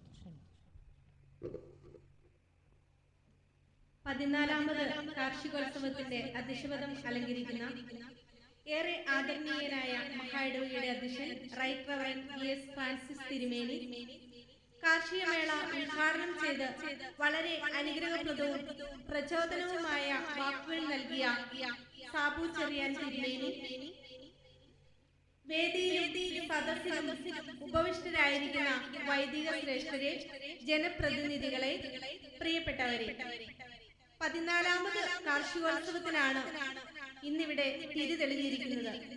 മനുഷ്യൻ കണ്ടെത്തിയ അനുഗ്രഹപ്രദവും ഉപകാരപ്രദവും ശ്രേഷ്ഠവുമായ ഒന്നാണ് കൃഷി. എന്നാൽ ഇന്ന് കൃഷി ചെയ്യുന്നവരും കൃഷിയെ സ്നേഹിക്കുന്നവരും കൃഷിയിടങ്ങളും കുറഞ്ഞു വരികയാണ്. നമുക്കറിയാം, അഭിമന്യ തിരുമേനി പറഞ്ഞതുപോലെ തന്നെ ഏതു മേഖലയിൽ ജോലി ചെയ്യുന്നവരാണെങ്കിലും അല്പസമയം കൃഷിക്ക് വേണ്ടി നമ്മുടെ സമയം മാറ്റിവെക്കുകയാണെങ്കിൽ സ്വയമായിട്ട് കൃഷി ചെയ്ത പച്ചക്കറികളും മറ്റും നാം ഉപയോഗിക്കുമ്പോൾ അതിൽ ആനന്ദം കണ്ടെത്തുന്നത് അല്ലെങ്കിൽ നമുക്ക് ഒരു സംതൃപ്തി കിട്ടുന്നത് വളരെയധികം സന്തോഷമുള്ള കാര്യമാണ്. നമുക്കറിയാം, നമ്മുടെ ആവാസ വ്യവസ്ഥ തന്നെ അല്ലെങ്കിൽ കേരളത്തെ സംബന്ധിച്ച് കൃഷി അധിഷ്ഠിതമായ സാഹചര്യങ്ങളാണ് നമുക്കുള്ളത്. നമ്മുടെ മഹായിടവക നമ്മുടെ ജനങ്ങളെ പ്രോത്സാഹിപ്പിക്കുന്നതിന് വേണ്ടിയിട്ട് 13 വർഷക്കാലം വളരെ നല്ല രീതിയിൽ കർഷകരെ കൈപിടിച്ചുയർത്തുന്നതിന് വേണ്ടിയിട്ട് കാർഷികോത്സവങ്ങളും മറ്റും വളരെ വിപുലമായ രീതിയിൽ സംഘടിപ്പിച്ചു വരികയാണ്. പ്രത്യേകിച്ച് തിരുമേനിയുടെ നേതൃത്വത്തിലുള്ള സംഘാടകരെ, നമ്മുടെ മഹായിടവകയിലെ ഓഫീസേഴ്സ് ഉൾപ്പെടെയുള്ള സംഘാടകരെ ഞാൻ പ്രത്യേകിച്ച് അനുമോദിക്കുകയാണ്. അതോടൊപ്പം തന്നെ നമ്മുടെ കേലിലാൻഡ് സഭയിലെ ഇത് ഏറ്റെടുത്ത് നടത്തുന്ന കേലിലാൻഡ് സഭയിലെ റോയി മോനസിന്റെ നേതൃത്വത്തിലുള്ള സംഘത്തെയും ഞാൻ അഭിനന്ദിക്കുകയാണ്.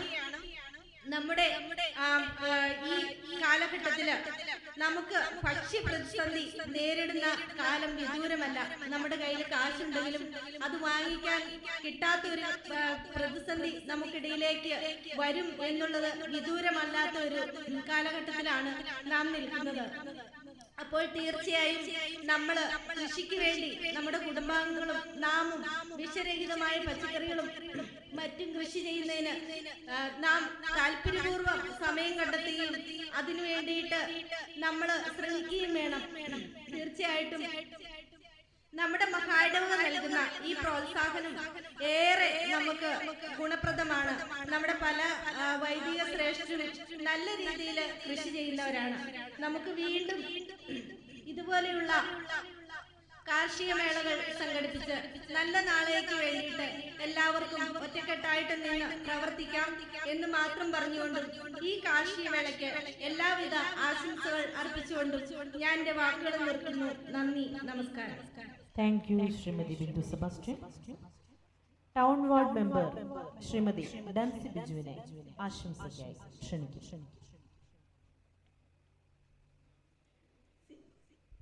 CSI ഈസ്റ്റ് കേരള മഹായിടവകയുടെ 14ാമത് കാർഷികോത്സവമാണല്ലോ ഇനിയുള്ള 2 ദിവസങ്ങളിൽ നമ്മളിവിടെ ആഘോഷിച്ചുകൊണ്ടിരിക്കുന്നത്.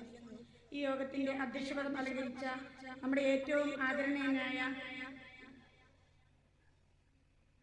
ഫ്രാൻസിസ് തിരുമേനി, റവർ ഡോക്ടർ ഫ്രാൻസിസ് തിരുമേനി, അതുപോലെ ഈ യോഗം ഉദ്ഘാടനം ചെയ്ത ബിഷപ്പ് CSI മധ്യ കേരള മഹായിടവകയുടെ റവർ ഡോക്ടർ മലയിൽ സാമുവൽ കോശി ചെറിയാൻ, അതുപോലെ നമുക്ക് മുഖ്യപ്രഭാഷണം ചെയ്ത് ഇവിടുന്ന് കടന്നുപോയിരിക്കുന്ന നമ്മുടെ MP ഫ്രാൻസിസ് ജോർജ് അവറുകൾ, അതുപോലെ നമുക്ക് നല്ലൊരു സ്വാഗത പ്രസംഗം ചെയ്തു തന്ന നമ്മുടെ ഏറ്റവും പ്രിയങ്കരനായ നമ്മുടെ റോയ് പി തോമസ് അച്ഛൻ, അതുപോലെ വേദിയിലും സദസ്സിലും ഇരിക്കുന്ന വിവിധ ചർച്ചകളിൽ നിന്ന് വന്നിട്ടുള്ള നമ്മുടെ ഏറ്റവും ആദരണീയനായ അച്ഛന്മാരെ, അതുപോലെ നമ്മുടെ block panchayat member, president Mariyamma member, അതുപോലെ ഏറ്റവും പ്രിയപ്പെട്ട നമ്മുടെ കർഷക സുഹൃത്തുക്കളെ, കൂടുതൽ നമ്മുടെ ഈ പ്രോഗ്രാം ഇവിടെ നടത്താൻ വേണ്ടി ഇതിനുവേണ്ടി മുന്നിലും പിന്നിലും പ്രവർത്തിച്ച് ഏറ്റവും കഷ്ടപ്പെട്ട കോർഡിനേറ്ററുകളായിട്ടിരിക്കുന്ന എല്ലാവർക്കും ഏറ്റവും സ്നേഹത്തോടുള്ള നന്ദി സ്നേഹം അറിയിക്കുന്നു.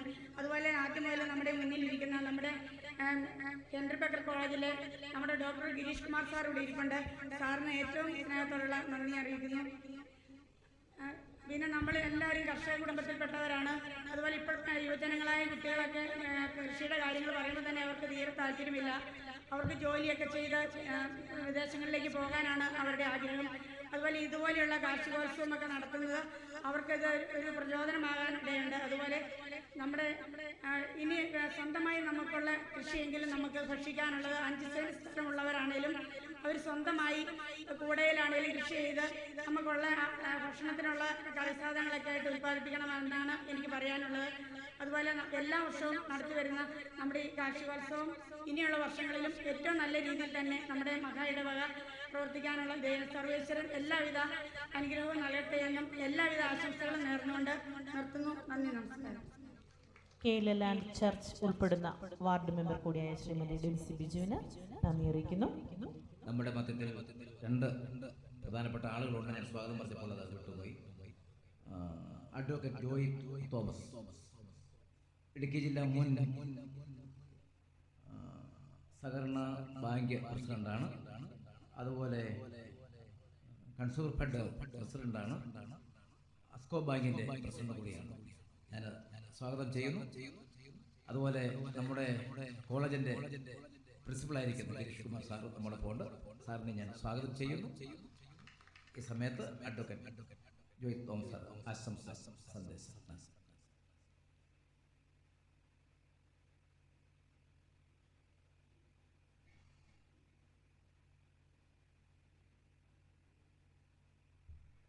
അധ്യക്ഷൻ, ബഹുമാനായ ഞങ്ങളുടെ ജില്ലയുടെ തന്നെ അഭിമാനമായ ഫ്രാൻസിസ് തിരുമേനി, ബഹുമാനായ സാബു കോശി തിരുമേനി, റോയി അച്ഛൻ, മറ്റ് ജനപ്രതിനിധികളെ, ബഹുമാനപ്പെട്ട അച്ഛന്മാരെ, സുഹൃത്തുക്കളെ, സഹപ്രവർത്തകരെ, കാർഷിക ഉത്സവങ്ങൾ എപ്പോഴും കർഷകർക്ക് പ്രോത്സാഹനം നൽകുന്ന പരിപാടികളാണ്. കാർഷിക മേഖലയെ ആളുകൾ വളരെ ഗൗരവമായി കാണാത്ത ഒരു അന്തരീക്ഷമാണ് ഇന്ന് നമ്മുടെ ഇന്ത്യയിൽ എമ്പാടും ഉള്ളത്. പക്ഷേ നമ്മുടെ രാഷ്ട്ര നേതാക്കന്മാർ പറഞ്ഞ ഒരു കാര്യമുണ്ട്. കർഷകരാണ് നമ്മുടെ രാജ്യത്തിൻ്റെ നട്ടെല്ല് എന്ന് പറയുന്നത്. ആ നട്ടെല്ലിനെ എങ്ങനെയാണ് സംരക്ഷിക്കുന്നത് എന്നുള്ളതാണ് പ്രശ്നം. കർഷകരെ സംരക്ഷിക്കാതെ നമുക്കൊരിക്കലും മുമ്പോട്ട് പോകാൻ കഴിയില്ല. കാർഷിക മേഖലയെ വളർത്താതെ നമുക്ക് നിലനിൽപ്പില്ല. ഈ വികാരങ്ങൾ ഉൾക്കൊണ്ടുകൊണ്ട് നമുക്ക് മുമ്പോട്ട് പോകാൻ കഴിയണം. ബഹുമാനപ്പെട്ട തിരുമേനിയൊക്കെ കൃഷി കാര്യങ്ങളിലൊക്കെ വളരെയധികം ശ്രദ്ധിക്കുന്ന ആണ് എന്നിവിടെ പറയുകയുണ്ടായി. അദ്ദേഹത്തിൻ്റെ നിർദ്ദേശങ്ങളൊക്കെ വളരെ വിലപ്പെട്ടതാണ്. ഒരു കാര്യം എനിക്ക് സൂചിപ്പിക്കാനുണ്ട്. നമ്മൾ ഒരു 10 വർഷത്തിനകം ഭൂമിയിലേക്ക് തന്നെ ആളുകൾ തിരിച്ചു വരേണ്ടി വരും. അത് അനിവാര്യമായ ഒരു മാറ്റമായി നമ്മളതിനെ കാണേണ്ടി വരും. കൃഷിയല്ലാതെ നമ്മുടെ രാജ്യത്തോ ലോകത്തിലോ നമുക്ക് രക്ഷപ്പെടാൻ പറ്റത്തില്ല. എത്ര സാങ്കേതികമായ പരിജ്ഞാനമുണ്ടായാലും എത്ര സാങ്കേതിക വിദ്യയിൽ നമ്മൾ മുമ്പോട്ട് പോയാലും അവസാനം കൃഷിയിലേക്ക് തന്നെ തിരിച്ചു വരും.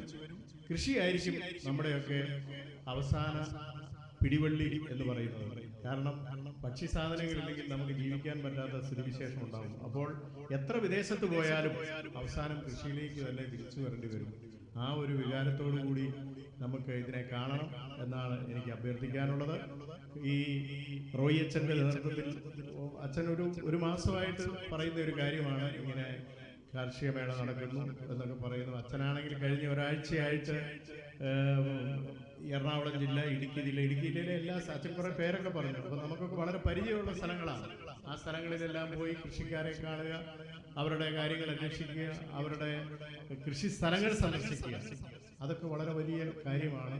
അങ്ങനെ ഈസ്റ്റ് കേരള മഹായിടവയൊക്കെ ഇക്കാര്യത്തിൽ ശ്രദ്ധിക്കുന്നത് ഈ നാടിനെ സമൃദ്ധമാക്കാൻ സഹായിക്കും എന്നും കൂടി സൂചിപ്പിച്ചുകൊണ്ട് എന്നെ ഇവിടെ വിളിക്കുകയും എനിക്ക് ഇങ്ങനെ ഒരു അവസരം തരികയും ചെയ്ത ബഹുമാനപ്പെട്ട അച്ഛനെയും അതുപോലെ മറ്റ് ഇതിൻ്റെ ഉത്തരവാദിത്തപ്പെട്ട ഭാരവാഹികൾക്കും പ്രത്യേകം നന്ദി പറഞ്ഞുകൊണ്ട് ഈ കാർഷിക ഉത്സവം വളരെ വിജയമായി തീരട്ടെ. ഇനിയും ഇതേ രീതിയിലുള്ള കാർഷിക ഉത്സവങ്ങൾ നടത്തി കർഷകർക്ക് പ്രയോജനപ്രദമായി തീരട്ടെ എന്ന് ആശംസിച്ചുകൊണ്ട് ഞാൻ എൻ്റെ ചെറിയ വാക്കുകൾ അവസാനിപ്പിക്കുന്നു. നമസ്കാരം.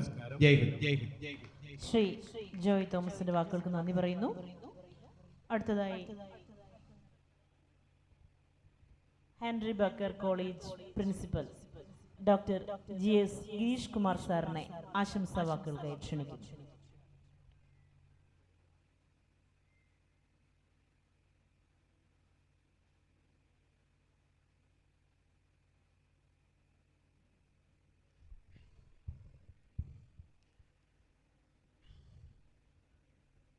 ഈ യോഗത്തിൻ്റെ അധ്യക്ഷൻ ആദരണീയനായ ഫ്രാൻസിസ് തിരുമേനി,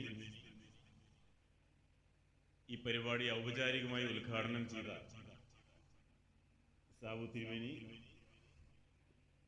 വേദിയിൽ മുഖസ്ഥരായിരിക്കുന്ന സഭയുടെ ട്രഷറർ മാത്തിക്കുട്ടി അച്ഛ, ശ്രീ ജെറ്റോ ഉൾപ്പെടെ നമ്മുടെ പ്രിയപ്പെട്ട ജനപ്രതിനിധികളെ, ബഹുമാനപ്പെട്ട വൈദിക ശ്രേഷ്ഠരെ, സഹോദരി സഹോദരന്മാരെ, ഞാൻ ഒട്ടും പ്രതീക്ഷിച്ചതല്ല സംസാരിക്കേണ്ടി വരുമെന്ന്.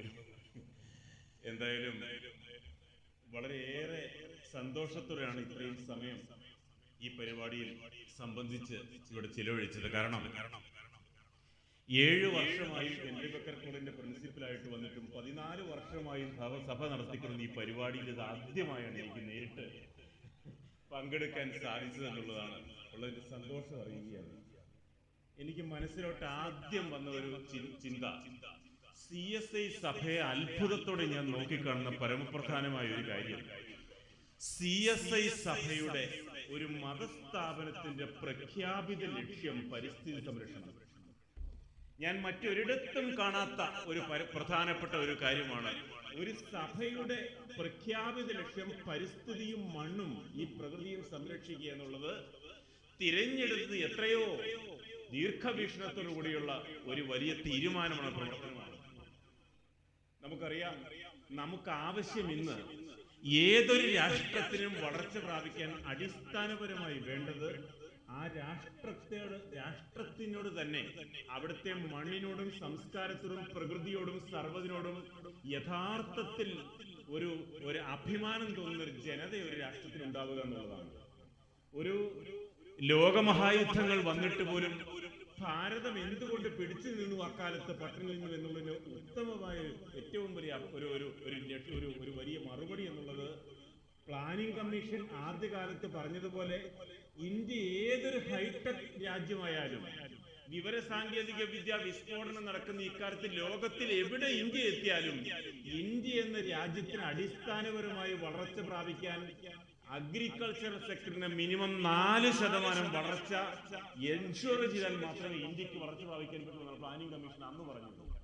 അപ്പോൾ നാം മനസ്സിലാക്കേണ്ട പ്രധാനപ്പെട്ട കാര്യം, നമ്മുടെ മണ്ണിനെയും നമ്മുടെ പ്രകൃതിയെയും നമ്മുടെ സംസ്കാരത്തെയും നമ്മുടെ ഭാഷയെയും ഒക്കെ ഇഷ്ടപ്പെടുന്ന ഒരു തലമുറ, സ്നേഹിക്കുന്ന ഒരു തലമുറ ഇവിടെ ഉണ്ടാകണമെന്നുള്ളതാണ്. പലപ്പോഴും നാം പറയാറുണ്ട്, വൈലോപ്പിള്ളിയുടെ പ്രശസ്തമായ ഒരു കവിതയുണ്ട്, തൃശ്ശൂരിനപ്പുറേ വടക്കേച്ചിറ എന്നൊരു സ്ഥലമുണ്ട്, വടക്കേച്ചിറ ചിറയുണ്ട് തൃശ്ശൂരിന്റെ. വൈലോപ്പിള്ളി എഴുതിയ വടക്കേച്ചിറയെ കുറിച്ച് വൈലോപ്പിള്ളി ഒരു പ്രധാനപ്പെട്ട ഒരു കവിത എഴുതിയിട്ടുണ്ട്. അതിൽ പറയുന്നു, പണ്ടാ വടക്കേച്ചിറയൊന്ന് കണ്ടാൽ കുളിക്കണമെന്ന് തോന്നും, ഇന്നാ വടക്കേച്ചിറയൊന്ന് കണ്ടാൽ കുളിക്കണമെന്ന് തോന്നും എന്നാണ് അദ്ദേഹം പറഞ്ഞത്. യഥാർത്ഥത്തിൽ വിപരീത ആശയങ്ങൾ ഇത്രത്തോളം മഹത്തരമായി കവിതയിൽ ഉപയോഗിച്ച മറ്റൊരു കവിയില്ല വൈലോപ്പിള്ളിയെ പോലെ. അപ്പോൾ പണ്ട് വടക്കേച്ചിറയുടെ അവസ്ഥ ഇതാണെന്നും ഇന്ന് ഇതാണെന്നും, നമ്മുടെ പ്രകൃതിയും നമ്മുടെ വിഭവങ്ങളും നമ്മുടെ പ്രകൃതിയുടെ പോക്ക് എവിടേക്ക്. ആൽബർട്ട് ഐൻസ്റ്റീൻ ഒരിക്കൽ പറഞ്ഞു, പ്രകൃതിയെ മനുഷ്യൻ ഭരിക്കേണ്ടത് അതിനെ അനുസരിച്ചു കൊണ്ടായിരിക്കണം എന്നുള്ളത്. ഈ ഒരു പ്രിൻസിപ്പിളാണ് യഥാർത്ഥത്തിൽ നാം മനസ്സിലാക്കേണ്ടതെന്ന് ഉറപ്പിച്ചുകൊണ്ട് തീർച്ചയായും ഞാൻ ഒരുപാട് ദീർഘിപ്പിക്കുന്നില്ല. CSI സഭയുടെ 14ാമത് ഈ കാർഷികോത്സവത്തിന് എല്ലാവിധ ആശംസകളും പ്രാർത്ഥനകളും നേരുന്നു. ഇത് തീർച്ചയായിട്ടും തുടർന്ന് മുന്നോട്ട് പോകേണ്ടതായിട്ടുണ്ട്. ഇപ്പം നമ്മുടെ പരിസ്ഥിതിയോടും പ്രകൃതിയോടും നമ്മൾ അക്കൗണ്ടബിൾ ആണെന്ന് സ്വയം പുനരർപ്പണം ചെയ്യുന്ന ഓരോ വേദിയാണ് ഓരോ വർഷവും ഇത്തരത്തിലുള്ള പരിപാടികളിൽ നിന്ന് മനസ്സിലാക്കിക്കൊണ്ട് ഈ സഭയ്ക്ക് നേതൃത്വം നൽകുന്ന സഭാ തിരുമേനിയുടെ നേതൃത്വത്തിൽ ഈ നടത്തുന്ന പരിപാടിക്ക് എല്ലാ ആശംസകളും പ്രാർത്ഥനകളും നേർന്നുകൊണ്ട് ഞാൻ എൻ്റെ വാക്കുകൾ നിർത്തുന്നു. Thank you very much. അതെ സർ, താങ്കളുടെ കണ്ടെത്തൽ ശരിയാണ്. ദൈവവചനത്തിൽ അധിഷ്ഠിതമായി പുതിയ പാരിസ്ഥിതിക ദൈവശാസ്ത്രത്തിലൂടെ നടക്കുന്നവരാണ് CSI സഭ. Thank you sir. അടുത്തതായി കൃതജ്ഞതാ പ്രകാശനമാണ്. ഈ കാർഷികോത്സവത്തിന്റെ ജനറൽ കൺവീനർ റിട്ടയർഡ് ജില്ലാ കോടതി ശിരസ്തദാർ ശ്രീ റീസ് ജോണിനെ കൃതജ്ഞത അർപ്പിക്കുവാൻ വേണ്ടി ക്ഷണിക്കുന്നു.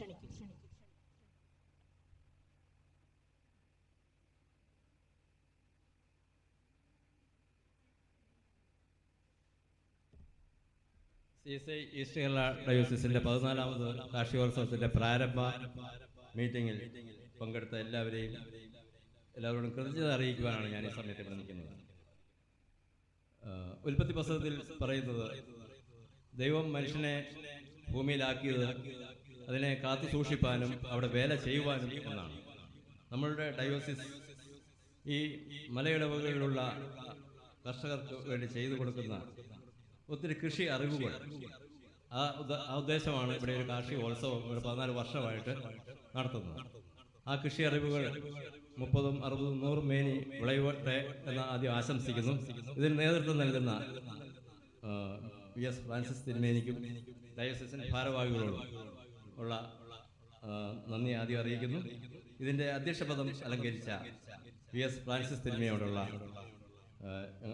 ഈ മീറ്റിങ്ങിൻ്റെ പേരിലുള്ള കൃതജ്ഞത അറിയിക്കുന്നു. റിലീജിയൻ എന്ന വാക്കിന് മലയാള ഭാഷാ പണ്ഡിതന്മാർ ഒരു നല്ല ഉചിതമായ മലയാള പദം തേടിപ്പോയി. കണ്ടെത്തിയത് ഹരിതം എന്ന ഒരു വാക്കാണ്.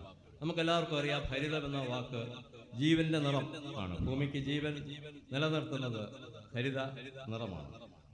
നമ്മളുടെ ഈ മീറ്റിംഗ് ഉദ്ഘാടനം നടത്തുവാൻ റൈറ്റർ ഡോക്ടർ മലയിൽ സാബുകോശി ചെറിയാൻ എന്തുകൊണ്ടും ആ ഒരു രീതിയിൽ കൃഷിയെ കാണുകയും ആത്മീയമായ രീതിയിൽ എല്ലാം ആ ഒരു രീതിയിൽ കൃഷി പ്രോഗ്രാം ഇണക്കിക്കൊണ്ടു പോകുന്ന ഒരു മഹത് വ്യക്തിയാണ്. ഒരു സമുദായത്തെ നയിക്കുവാനും അതിൻ്റെ ഒരു ആത്മീയ സ്ഥാനം അലങ്കരിക്കുവാനും ഒരു നല്ലൊരു കർഷകനും കൂടിയായ ഡോക്ടർ മലയിൽ സാബുകോശി ചെറിയാൻ തിരുമേനിക്ക് സാധിക്കുന്നുണ്ട്. ഞാൻ പലപ്പോഴും കോട്ടയത്ത് പോകുമ്പോൾ ജൂവൽ ബോക്സിൽ പോയി പച്ചക്കറി, പയർ ഒക്കെ വാങ്ങാറുണ്ട്. അപ്പോൾ അവർ പറഞ്ഞു, ഞങ്ങളുടെ തിരുമേനിയുടെ കൃഷിയാണ്. ഞാനൊരു 3-4 തവണ തിരുമേനിയുടെ രുചി കറിയുടെ രുചി മനസ്സിലാക്കിയിട്ടുണ്ട്.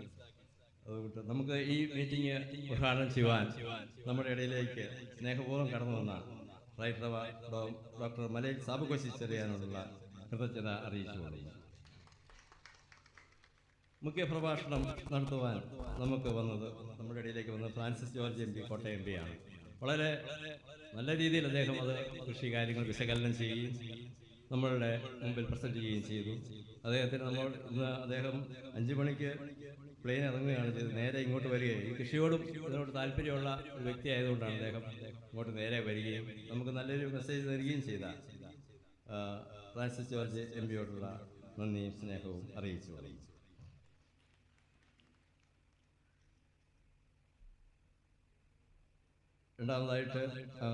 അടുത്തതായിട്ട് ജോസഫ് കോനുകുന്നേൽ അവറുകൾ മേലുകാവ് പഞ്ചായത്ത് ഗ്രാമപഞ്ചായത്ത് പ്രസിഡന്റ്, നല്ലൊരു കർഷകനാണ്. മേലുകാവിൻ്റെ ഒരു നമ്മളുടെ എല്ലാം ഒരു സുഹൃത്തും കൂടെയാണ്. അദ്ദേഹം ഇപ്പം വേദിയില്ലെങ്കിലും അദ്ദേഹത്തോടുള്ള നന്ദി സ്നേഹം അറിയിച്ചു കൊള്ളുന്നു. ശ്രീ ചാർലി ഐസക് പ്രസിഡന്റ്, മൂന്നലോ ഗ്രാമപഞ്ചായത്ത് പ്രസിഡന്റ് ചാർലി ഐസക് കടന്നു വരികയും അദ്ദേഹത്തിന് തിരക്കായതുകൊണ്ട് അദ്ദേഹം പോവുകയും ചെയ്തു. എന്നാലും നമ്മുടെ സാന്നിധ്യം കൊണ്ട് നമ്മളെ ധന്യരാക്കിയ ചാർലി ഐസക്കിനുള്ള നന്ദി സ്നേഹം അറിയിക്കുന്നു. ശ്രീ ഷോൺ ജോർജ്, മെമ്പർ, കോട്ടയം ജില്ലാ പഞ്ചായത്ത്. അദ്ദേഹം നമ്മളുടെ എല്ലാ കാര്യങ്ങളിലും വളരെ ചടുലമായി ഇടപെടുന്ന ഒരു വ്യക്തിയാണ്. അദ്ദേഹം നല്ലൊരു കർഷകനും കൂടെയാണ്. നല്ല ഒരു മെസ്സേജ് നൽകി നമ്മളെ അനുഗ്രഹിച്ച ഷോൺ ജോർജിനോടുള്ള നന്ദി സ്നേഹവും ഈ സമയം അറിയിച്ചു കൊള്ളുന്നു. Shri Jetto Jose, Erattupetta block panchayat member. അദ്ദേഹം മേലുകാവിൽ വളർന്നുകൊണ്ടിരിക്കുന്ന ഒരു നേതാവ് തന്നെയാണ്. എല്ലാ മനുഷ്യർക്കും പ്രിയങ്കരനായ വ്യക്തിയാണ്. എല്ലാ രാഷ്ട്രീയ ഭേദമന്യേ അദ്ദേഹം നമ്മളെല്ലാം സഹായിക്കുകയും ഏത് കാര്യത്തിനും കൂടെ വരികയും ചെയ്യുന്ന ശ്രീ ജെറ്റോ ജോസിനുള്ള നന്ദി സ്നേഹം അറിയിക്കുന്നു. Shrimati Bindu Sebastian, member, Erattupetta block panchayat. നമ്മളുടെ ഈ നാടിൻ്റെ ഒരു പുത്രിയാണ്. അവർ നമ്മളുടെ എല്ലാ കാര്യങ്ങളിലും വളരെ സ്നേഹത്തോടെ ഇടപെടുകയും എല്ലാവരോടും നല്ല സൗമ്യമായി ഇടപെടുകയും രാഷ്ട്രീയമായ എല്ലാ സഹായം ചെയ്തു തരുന്ന ബിന്ദു സെബാസ്റ്റ്യനോടുള്ള നന്ദി സ്നേഹം അറിയിക്കുന്നു. ശ്രീമതി ഡെൻസി ലിജു, മേലുകാവ്, നമ്മളുടെ ഈ വാർഡിൻ്റെ മെമ്പറാണ്. എപ്പോഴും നമ്മുടെ നിറസാന്നിധ്യമായി നമ്മുടെ കൂടെയുണ്ട്. ഡെൻസി ലിജുവിനോടുള്ള നന്ദി സ്നേഹവും അറിയിച്ചു കൊള്ളുന്നു. ശ്രീമതി മറിയാമ്മ ഫെർണാണ്ടസ്, ഇരാറ്റുപേട്ട ബ്ലോക്ക് പഞ്ചായത്ത് പ്രസിഡന്റ്, സാന്നിധ്യമുണ്ട്. കലാസന്ധ്യ ഉദ്ഘാടനം ചെയ്യുന്നത് ശ്രീമതി മറിയാമ്മ ഫെർണാണ്ടസ് ആണ്. ഇവിടെ വന്ന് സാന്നിധ്യം അറിയിക്കുകയും ചെയ്ത മറിയാമ്മ ഫെർണാണ്ടസിനോടുള്ള നന്ദി സ്നേഹവും അറിയിച്ചു കൊള്ളുന്നു. ശ്രീ ജോയ് തോമസ്, DCC മുൻ പ്രസിഡന്റ് ഇടുക്കി, നമ്മളുടെ ഇടയിൽ കടന്നു വരികയും നമുക്ക് നല്ലൊരു മെസ്സേജ് നൽകുകയും ചെയ്തു. നമ്മളുടെ ഒരു നല്ലൊരു സുഹൃത്തും മലനാടിൻ്റെ ഒരു കർഷകനുമാണ് അദ്ദേഹം. അദ്ദേഹത്തോടുള്ള നന്ദി സ്നേഹവും അറിയിച്ചു കൊള്ളുന്നു. ഹെൻറി ബഗർ കോളേജിൻ്റെ പ്രിൻസിപ്പളായ ഗിരീഷ് സാറ് നമുക്ക് നല്ലൊരു മെസ്സേജ് തന്നു. ഇനി നല്ലൊരു മെസ്സേജ് ഇവിടെ കേൾക്കുവാൻ ഞാൻ ഒരുങ്ങിയിരുന്നപ്പോൾ പെട്ടെന്ന് നിർത്തുകയും ചെയ്തു. അദ്ദേഹത്തോടുള്ള നന്ദി സ്നേഹവും അറിയിച്ചു കൊള്ളുന്നു. കൂടാതെ കടന്നു വന്ന എല്ലാ അച്ഛന്മാർക്കും ഉപദേശിമാർക്കും നല്ല കർഷകർ ആയിട്ടുള്ള എല്ലാവർക്കും ഉള്ള നന്ദി സ്നേഹവും ഞാൻ അറിയിച്ചുകൊണ്ട് ഞാൻ എൻ്റെ വാക്കുകൾ അവസാനിപ്പിക്കുന്നു. കാർഷികോത്സവത്തിന്റെ എല്ലാ പ്രവർത്തനങ്ങൾക്കും ചുക്കാൻ പിടിച്ച ശ്രീ റീസ് ജോണിനുള്ള നന്ദി അറിയിക്കുന്നു. നമ്മെ ഹരിതാഭമാക്കുന്ന, ആധ്യാത്മികമായും ഭൗതികമായും ഹരിതാഭമാക്കുന്ന ഈ കാർഷിക രംഗത്തിന്റെ ഉദ്ഘാടന വേദി ഇവിടെ അതിന്റെ സമാപനത്തിലേക്ക് സമീപിക്കുകയാണ്. ഈ ഉദ്ഘാടന സമ്മേളനം പ്രാർത്ഥിച്ച് അവസാനിപ്പിക്കുന്നതിനായി മധ്യകേരള മഹായിടവക bishop secretary reverend Sherry George അച്ഛനെ ക്ഷണിക്കുന്നു. അതിനുശേഷം അഭിവന്ദ്യ VS ഫ്രാൻസിസ് തിരുമേനി നമ്മെ ആശീർവദിച്ചു. പ്രാർത്ഥിക്കാം. കാണപ്പെടുന്നതും കാണപ്പെടാത്തതുമായ സകല ലോകത്തെയും സൃഷ്ടിച്ച സർവശക്തനായ ദൈവമേ, പ്രകൃതിയോടുള്ള അങ്ങയുടെ സ്നേഹത്തിനും കരുതലിനുമായിട്ട് ഞങ്ങൾ തന്നെ വാഴ്ത്തുന്നു, സ്തുതിക്കുന്നു. ദൈവമായ കർത്താവേ, സർവ്വലോകത്തിൻ്റെയും സകല പ്രപഞ്ചത്തിൻ്റെയും സൃഷ്ടാവും പരിപാലകനുമായ അങ്ങയെ സ്തുതിക്കുവാനും മഹത്വപ്പെടുത്തുവാനും അങ്ങയുടെ വലിപ്പത്തെക്കുറിച്ച് ഓർക്കുവാനും അങ്ങയുടെ ഈ സൃഷ്ടിയ പ്രക്രിയയിൽ കാലാകാലങ്ങളിൽ മനുഷ്യനെ വിവിധ ഉത്തരവാദിത്തങ്ങൾ ഏൽപ്പിച്ച് അവിടുന്ന് വിളിച്ചു ചേർക്കുന്ന അവിടുത്തെ വലിയ കൃപകൾക്കായിട്ട് ഞങ്ങൾ ഈ സമയത്ത് നന്ദിയോടുകൂടി വാഴ്ത്തുന്നു, സ്തുതിക്കുന്നു. ദൈവമായ കർത്താവേ, ഈസ്റ്റ് കേരള മഹായിടവകയുടെ അധ്യക്ഷതയിൽ ഈ വർഷവും 14ാമത് കാർഷികോത്സവമായി ഇന്നേ ദിവസം വേർതിരിപ്പാനായിട്ട് അവിടെ ഞങ്ങളെ സഹായിച്ചുവല്ലോ. ഇന്നും നാളെയുമായിട്ട് നടത്തപ്പെടുന്ന എല്ലാ ക്രമീകരണങ്ങളെയും അവിടുന്ന് വാഴ്ത്തണമേ, അനുഗ്രഹിക്കണമേ. ഈ ഉദ്ഘാടന സമ്മേളനത്തിന് വ്യാപരിച്ച ദൈവത്തിന് എല്ലാ കൃപകൾക്കായിട്ട് ദൈവത്തിന് സ്തോത്രം. ഞങ്ങൾക്ക് ധീരമായ നേതൃത്വം നൽകുന്ന അഭിവന്ദ്യ ഫ്രാൻസിസ് തിരുമേനിക്കായിട്ട് ദൈവത്തിന് സ്തോത്രം. ദൈവമായ കർത്താവെ കൊടുത്തിരിക്കുന്ന ഉൾക്കാഴ്ചയ്ക്കും ബോധ്യത്തിനുമായിട്ടൊക്കെ ദൈവത്തെ വാഴ്ത്തുന്നു. തുടർന്നും ധീരമായ നേതൃത്വം നൽകുവാൻ ദൈവമേ അവിടുന്ന് നിന്റെ ദാസനിലൂടെ അവിടുന്ന് സഹായിക്കണമേ. ഇന്ന് ഞങ്ങൾ കേട്ട എല്ലാ നല്ല ചിന്തകൾക്കായിട്ട് ദൈവത്തിന് സ്തോത്രം. ഞങ്ങൾ ഈ കാലഘട്ടങ്ങളിൽ അഭിമുഖീകരിക്കുന്ന പല പ്രതിസന്ധികളെ കുറിച്ചൊക്കെ ചർച്ച ചെയ്യുവാനും അതിന് കാതലായ മാറ്റങ്ങളൊക്കെ അനിവാര്യമാണ്. അത് പരസ്പരം പങ്കുവയ്ക്കുവാനും ഞങ്ങളുടെ ആവശ്യങ്ങളെ ഞങ്ങളെ നേതൃത്വം നൽകുന്ന ഞങ്ങളുടെ ഭരണകർത്താക്കളോട് പറയുവാനും ഒക്കെ അവിടെ ഞങ്ങളെ സഹായിച്ചുവല്ലോ. ക്രിയാത്മകമായി ഈ പ്രശ്നങ്ങളൊക്കെ രമ്യമായി പരിഹരിക്കപ്പെടുവാനും മനുഷ്യ ജീവിതങ്ങളൊക്കെ ഏറ്റവും അനുഗ്രഹപ്രദമായി തീരുവാനും ഒക്കെ വരുന്ന ആളുകളും അവിടുന്ന് സഹായിക്കണമേ. ദൈവമായ കർത്താവേ, ഞങ്ങളുടെ മധ്യത്തിലായിരിക്കുന്ന എല്ലാ വിശിഷ്ടാതിഥികൾക്കായിട്ട് ഞങ്ങൾ പ്രാർത്ഥിക്കുന്നു. ഇന്നത്തെ ഈ സമ്മേളനം ഉദ്ഘാടനം ചെയ്ത സബു ബിഷപ്പിനായിട്ട് ദൈവത്തിന്റെ സ്തോത്രം. ദൈവമായ കർത്താവേ, ഞങ്ങളുടെ നേതൃത്വം നൽകുന്ന ഞങ്ങളുടെ ഭരണകർത്താക്കൾക്ക് വേണ്ടി തദ്ദേശ വകുപ്പ് പ്രതിനിധികൾക്കായിട്ടൊക്കെ ദൈവത്തിന് സ്തോത്രം ചെയ്യുന്നു. ഈ മീറ്റിങ്ങിനെ ചുക്കാൻ പിടിച്ച ഈ കെയിലി ലാൻഡ് സഭയ്ക്ക് വേണ്ടിയും പ്രത്യേകാല റോയ് തോമസ് അച്ഛന് വേണ്ടി ഞങ്ങൾ പ്രാർത്ഥിക്കുന്നു. ഈസ്റ്റ് കേരള മഹായിടവക ഒഫീഷ്യൽസിന് വേണ്ടി ഞങ്ങൾ പ്രാർത്ഥിക്കുന്നു. ഈ സഭയ്ക്കായിട്ട് ദൈവത്തിന് സ്തോത്രം ചെയ്യുന്നു. നാളത്തെ എല്ലാ ക്രമീകരണങ്ങളെയും അവിടുന്ന് അനുഗ്രഹിച്ച് വാഴ്ത്തണമേ. വിദൂര സ്ഥലങ്ങളിൽ നിന്ന് തങ്ങളുടെ അധ്വാന ഫലങ്ങളൊക്കെ ദൈവസന്നിധിയിൽ കൊണ്ടുവന്ന് സമർപ്പിക്കുന്ന എല്ലാവരെയും അവിടുന്ന് അനുഗ്രഹിക്കണമേ. മണ്ണിനോട് ചേർന്ന് ജീവിപ്പാനും മണ്ണിൽ നിന്നുള്ള ഞങ്ങളുടെ അധ്വാനങ്ങളെ ദൈവസന്നിധിയിൽ സമർപ്പിക്കുമ്പോൾ അതിലൂടെ ദൈവത്തിന് നാം മഹത്വപ്പെടുവാനും ഞങ്ങളും സമർപ്പിക്കുന്ന ഞങ്ങൾ എല്ലാവരും അനുഗ്രഹിക്കപ്പെടുവാനും ഒക്കെ ഇടയായി തീരണമേ എന്ന് ഞങ്ങൾ പ്രത്യേകം പ്രാർത്ഥിക്കുന്നു. ഈ ദേശത്തിന് ഈ കാർഷികോത്സവം അനുഗ്രഹമായി തീരുവാൻ ദൈവമേ അവിടുന്ന് സഹായിക്കണം. തുടർന്നും ദൈവത്തിന്റെ സാന്നിധ്യം നിരന്തരമായി ഞങ്ങളോട് കൂടിയിരിക്കണം. മടക്ക യാത്രയിലും ദൈവത്തിന്റെ അൻപുള്ള കരം ഞങ്ങളോട് കൂടിയിരിക്കണമേ എന്ന് ഞങ്ങൾ പ്രാർത്ഥിക്കുന്നു. നന്മകളാൽ നിറയ്ക്കണം. യേശുവിന്റെ നാമത്തിൽ ഞങ്ങൾ അപേക്ഷിക്കുന്നത് ദൈവത്തോടെ കേൾക്കണമേ. ആമേൻ. നമ്മുടെ കർത്താവായ യേശുമിശിഹായുടെ കൃപയും ദൈവത്തിന്റെ സ്നേഹവും പരിശുദ്ധാത്മാവിന്റെ കൂട്ടായ്മയും നമ്മോട് നാം ഓർത്ത് പ്രാർത്ഥിച്ച സകല കാര്യങ്ങളും പ്രത്യേകിച്ച് തുടർന്ന് നടക്കുന്ന പ്രോഗ്രാമുകൾ നാളത്തെ പ്രധാനപ്പെട്ട മറ്റ് പ്രോഗ്രാമുകളോട് ഇന്ന് മുന്നേക്ക് ഇരിക്കുമാറാകട്ടെ. ഈസ്റ്റ് കേരള മഹായിടവകയുടെ 14ാമത് കാർഷികോത്സവം ഉദ്ഘാടന സമ്മേളനം ഇവിടെ സമാപിക്കുന്നു.